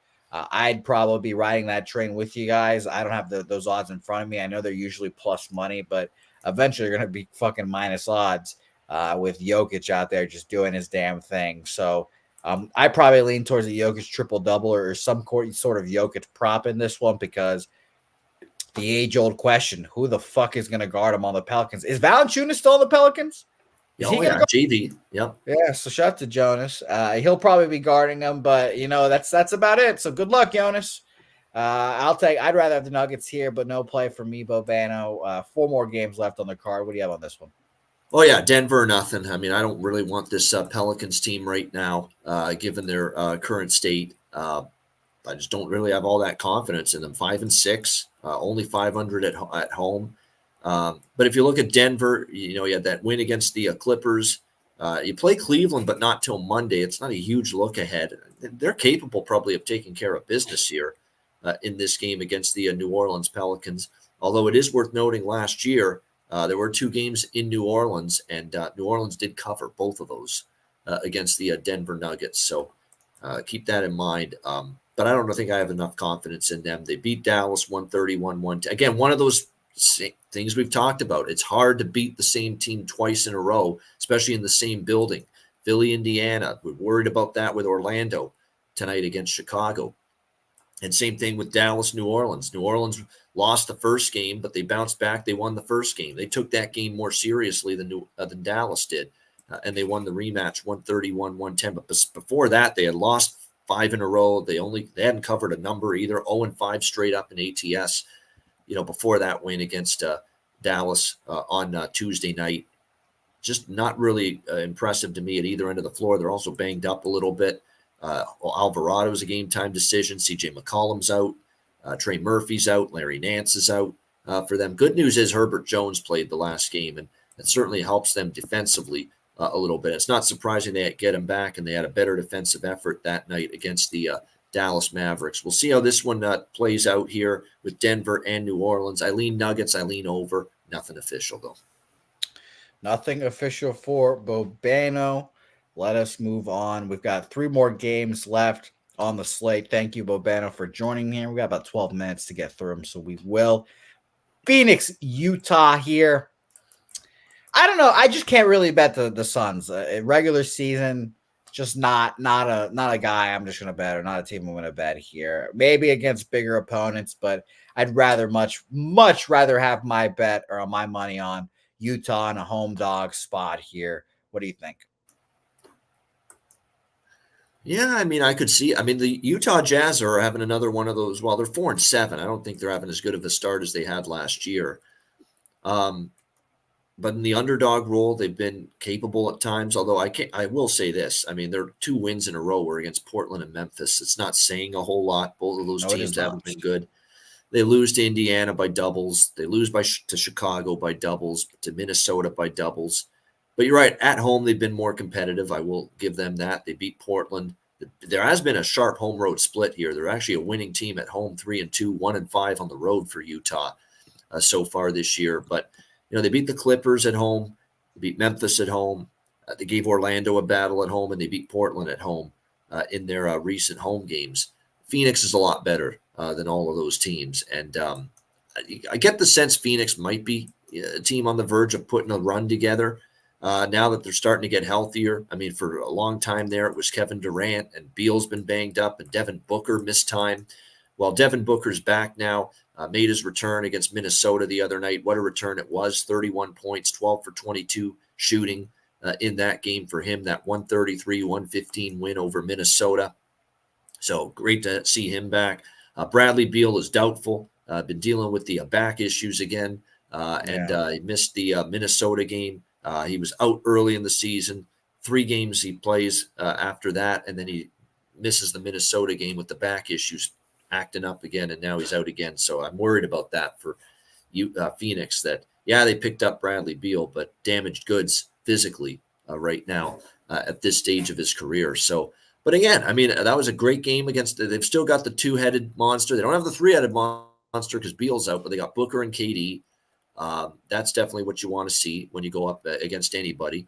And that Minnesota win was such an impressive win, commanding win that, maybe they're ready to go on a run. Now, can they go on the road, win by margin? That's what they have to do here in this game. That's the big question. See if they're capable of it. You look at Phoenix on the road. They beat Chicago and they beat Detroit, but they've also suffered losses to the Lakers and to the Sixers. Now, again, that's early in the season. I think this team, though, now we saw how much better they can be just with having Booker and KD together on the court at the same time. So as much as Utah's been better at home, there's still a pretty wide gap, in my opinion, between these two teams, and I wouldn't trust Utah here. So I'm going to give the lean to Phoenix, but as of right now, I don't know if I'm going to get involved. No action there, Bobano. I'm going to skip a game here, and we're going to go to the last game on the card first, because this game's getting a lot of chatter in the chat right now. Houston Rockets, Los Angeles Clippers here, and I'm very interested to see what you guys have on the chat. Put your plays in there because everyone's talking about it. Justin McAvee will start us off here saying, I'm big on the Clippers -5.5. I don't give a fuck who's against me. Try me tonight with the Clippers. And BJ mentioning it's an easy game. Read the lines. The Clippers have lost 5 in a row. I think actually 6 now to make it even better. Now they come back home as an almost double-digit favorite against a hot team. The books are telling you this is their get-right game for the Clippers. Andrew G saying it's the Clip show. Hammer it from BJ. Yeah, this is an interesting line. I'll tell you that right now. And I'll get the old Action Network out on this one as well so we can see where the money is here. The Clippers, 6-game losing streak. Still don't think they've won with Harden, I should say. You can correct me if I'm wrong there, Bobano. This line has opened. They have not won. Yeah, that's so bad. This line opened up at 6 and has gone up to 7.5 here. And guess what? Only 17% of bets on the Los Angeles Clippers tonight, but 55% of the money on the Clippers. That means big bets are on the Clippers. Maybe it's BJ's big boy bets because I know BJ been making those fucking hammer bets. So yeah, I like the Clippers here a lot, actually, seeing the line here. Now, obviously, laying 7.5 points is not the best thing in the world. The Rockets have been good. Ime Udoka is a good coach. Now, can he keep his hands to himself? Allegedly not. But as long as he does, he's a great coach, and he's a good culture setter for this team. I like the Rockets and what they're doing here. But, yeah, the Clippers is definitely interesting in some form or fashion here. Now, again, Billy's right. This line opened up at like 6, now it's 7.5. 7.5. You don't want to take the ass end of the line here, but I do like the Clippers here in some form or fashion. What do you think, Bobana? Yeah, this, there's no way I'm on the Clippers here. No way. But really? No, can't do it. I won't do it. I've been betting against the Clippers for days now, weeks even, since James Harden got there. I said the moment he got there, I'm like, we're fading this team. But this does feel weird. This does look bad. And plus, initially, I've talked myself out of Houston is what I've done. I'm passing this. I want no part of it. Because the one thing that worries me about Houston here, they've been playing great. I love everything that they're doing. Ime Udoka, Fred VanVleet's a nice veteran addition. Green's getting better. Sengun has been outstanding in the low post. He's been the biggest difference maker. A lot of good things for Houston. Then their defense is so much better. They're actually defending and they're guarding people now. And they beat the champs in their last game, Denver. So they could beat anybody, but all of that was at home. 6-game homestand. They played awesome. You actually look at the road games, the last 2 in particular, for the only 2 road games they've played this year at San Antonio. And we know the Spurs aren't very good. They're a lottery-bound team. They lost that game, 126-122. And then you look at the Orlando game on the road, the only other Houston road game, and they got whipped. They lost by 30. So you look at the situation, feasting on home cooking. Even the Denver win's a great win, but doing it on the road's a little different. And the fact that on the road they were basically killed in those 2 games. I mean, losing to San Antonio only by 4, but that's like the equivalent of getting killed. Yeah. Losing to San Antonio at all. Right now, and then they lose by 30 against Orlando in the only other road game. So, yeah, for me, I want no part of this. None. Don't want the Clippers, and now I've talked myself out of the Rockets. Pass. Yeah, I think I might move on the Clippers in some form or fashion. It might even be James Harden props. Who knows? A little Harden revenge against his former I'll squad. never buy into a fucking trap line ever again, though, if the Rockets cover and win outright tonight, though. I never buy that shit ever again. Yes, especially in the NBA. The NBA, I've said it for a while. I think the NBA is the hardest sport to bet. Yeah. News, line-wise. I know the NFL is everyone's big daddy, and there's sharper lines. And there is something about Harden with the axe to grind against Houston. There is something to that. I mean, he thought he was going to go there the whole offseason. I'm sure he thought he was going to go there the whole offseason. And then this is the one game he'll care. Yeah. Yeah, Ime Udoka came in and said, "No thanks, we're not going to take James Harden." And then he might even contest a shot or 2 tonight. He might do that. Yeah. We'll see what happens. I cannot believe my money might be on the Rockets or on the Clippers here, so it'll be very funny. Yeah. All right, let's go to our last game here. Thank you guys as always for being in the chat. But Ben, we're making great timing here. You've got to bounce here. But Lakers, Portland Trailblazers, the Lake Show, 8.5-point favorites on the road here. I don't want to lay it. Is LeBron going to play? Anthony Davis has an afro now, I guess. I just don't want to lay it here with either squad here. Don't want to take 8.5 points is not enough. And the Lakers are not good enough in my eyes to cover 9 on the road here. Bobano, what do you think?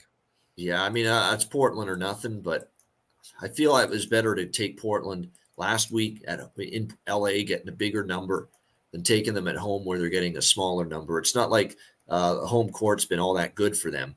They have 1 win against Memphis at home this month, and that's it. They lost to Orlando at home. They lost to Cleveland the last home game they had, 109-95. The Lakers off a loss too against Sacramento. They may not take this game lightly. They play Houston after this on Sunday, so there's not really a big look ahead, so you think the Lakers will want to bounce back, take care of business. Of course, as always, keep an eye on the injury report. Looks like still Vanderbilt, Vincent, Hood Schifino, they're all out for the Lakers. LeBron and AD are AD looks like he's going to play. LeBron is questionable, so that's something you want to keep an eye on. No change for Portland. It's still the same 3 that have been out: Malcolm Brogdon, Scoot Henderson, and Anthony Simons. Still looking at potentially. I agree with Billy. I mean, if you're going to look at Portland, I say first half might be a better look just because how bad the Lakers have been in the first half of games. So Portland first half lean for me, but yeah, I'm going to stay off this one. Stay off game for me, Bobano. Let's recap the NBA action, and thank you, Bobano, for hanging in here the whole show with me. I appreciate it. I'll let you take the floor here, Bobano. What NBA action are you making official tonight? All right, so to recap, we've got Charlotte plus 8.5, minus 120 against Milwaukee, and we also have Charlotte-Milwaukee over 238.5, minus 110. New York Knicks team total over 117.5, minus 115. Philadelphia 76ers money line minus 102. Detroit Pistons plus 9.5, minus 115. And then last but not least, San Antonio Spurs plus 9.5, minus 125. And also San Antonio Sacramento over 237.5, minus 105. All right. And that was, what was the last one there, Bobano? Over what? 237.5. 237.5, yep. Minus 110, you said? Yep. All right. Beautiful. Actually, minus 105. Sorry. Minus 105 there. And just a quick, so I got this right. You had Philly money line minus 102, Yeah. Detroit -1.5. What did you have there again? Sorry. Detroit plus 9.5, minus Plus 115. 9.5. Jesus Christ. Yeah, I knew I wrote that one wrong. All right. -115 Not there. interested at 1.5. Yeah. Yeah, -115. And then you said Spurs plus 9.5, -125. That's right. Awesome. Beautiful work there, Bobano. Oh my God, just hit 1 p.m. Eastern. That's amazing. It's like it's right around the time I got to go. So it's perfect.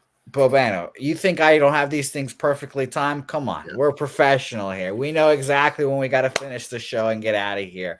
Bobano, appreciate you for joining me, my man. It's great as always talking sports with you. You're a unicorn capper, so you can do whatever, you can cap whatever, you can give out winners in whichever sport. So it's a great time. And Bobano's probably, unless the Canadian government steps in the way again, probably going to Pubblepalooza 3. So Pubblepalooza 3, guys, remember, March 22nd through the 24th. They're the third weekend in March. Last weekend is Easter's. So this is the third weekend in March. Come there, get in Friday, leave on Monday. It'll be a whole lot of fun. Bobana will be there. Jimmy, Pete, a lot of people are going to be there. It's going to be fun. Justin McElvey says he's going to be there. BJ, hope you're there as well, my man. It's going to be a whole lot of fun. Gambling, poker tournaments, drinking, hanging out, all at Southtown 101. It's going to be a whole lot of fun. Bobana, what's your weekend going to be like, and where can people find you? Yeah, I mean, at Bobano, we're going to do change the start time for Hitting the Books, the college football show on Monday. Due to Connor Mack's going to be without power, so it's hard to do the show when that's the case for C-Mac. So we're going to be recording it later in the day, like 3 p.m. Pacific, 6 p.m. Eastern, 5 p.m. Central is the current time for that show on Monday. So it'll be nestled right in there. Early Monday evening, but we wanted to do it Monday because Tuesday we're getting closer to the Thanksgiving holiday in the States, and the games are on Tuesday. We give the videos more shelf life as well when we record on Monday. So it'll be Monday, but it'll be later in the day with Hitting the Books. And yeah, the weekend will be busy betting games, capping games, and of course I'll be attending the Grey Cup Sunday. So looking forward to that. Yeah, I can't wait. Bobano, I hope you take some pictures and videos from the Grey Cup. Everyone wants to see the beauty of Canada's finest sport, football, Canadian football, of course. And again, I'll say it again, the most important football game of the weekend happening right there. So it's going to be a whole lot of fun. Thank you guys, everyone, for joining here. Deshaun G, Northender, BJ, Nicholas Jabinski, Coin, Andrew G, Swiggy, my man, Swig Bet. Shout out to you. Swig does a lot of work behind the scenes with the website and a lot of good stuff that helps me out as well. So shout out to you, Swigs. Markel, Northender, Justin McElvey, Billy Friedrich in there as well. Shout out to you, my guy, Billy Friedrich. Hopefully you're at Pubblepalooza as well. All you guys, it's going to be a whole lot of fun in March. So thank you guys as well. And heading to Tulsa next week, Coin. You should probably use Bet Online. I don't know if sports gambling is legal in Oklahoma. I don't think it is. So that would be my guess. Just use Bet Online and use our promo code Pub Sports there. Bobano, thank you so much. We'll get you out of here, guys. Say hey, guys, and we'll see you guys on. Well, we have a whole lot of shows, but we'll see you guys next time for another edition of Betting with Bouquett.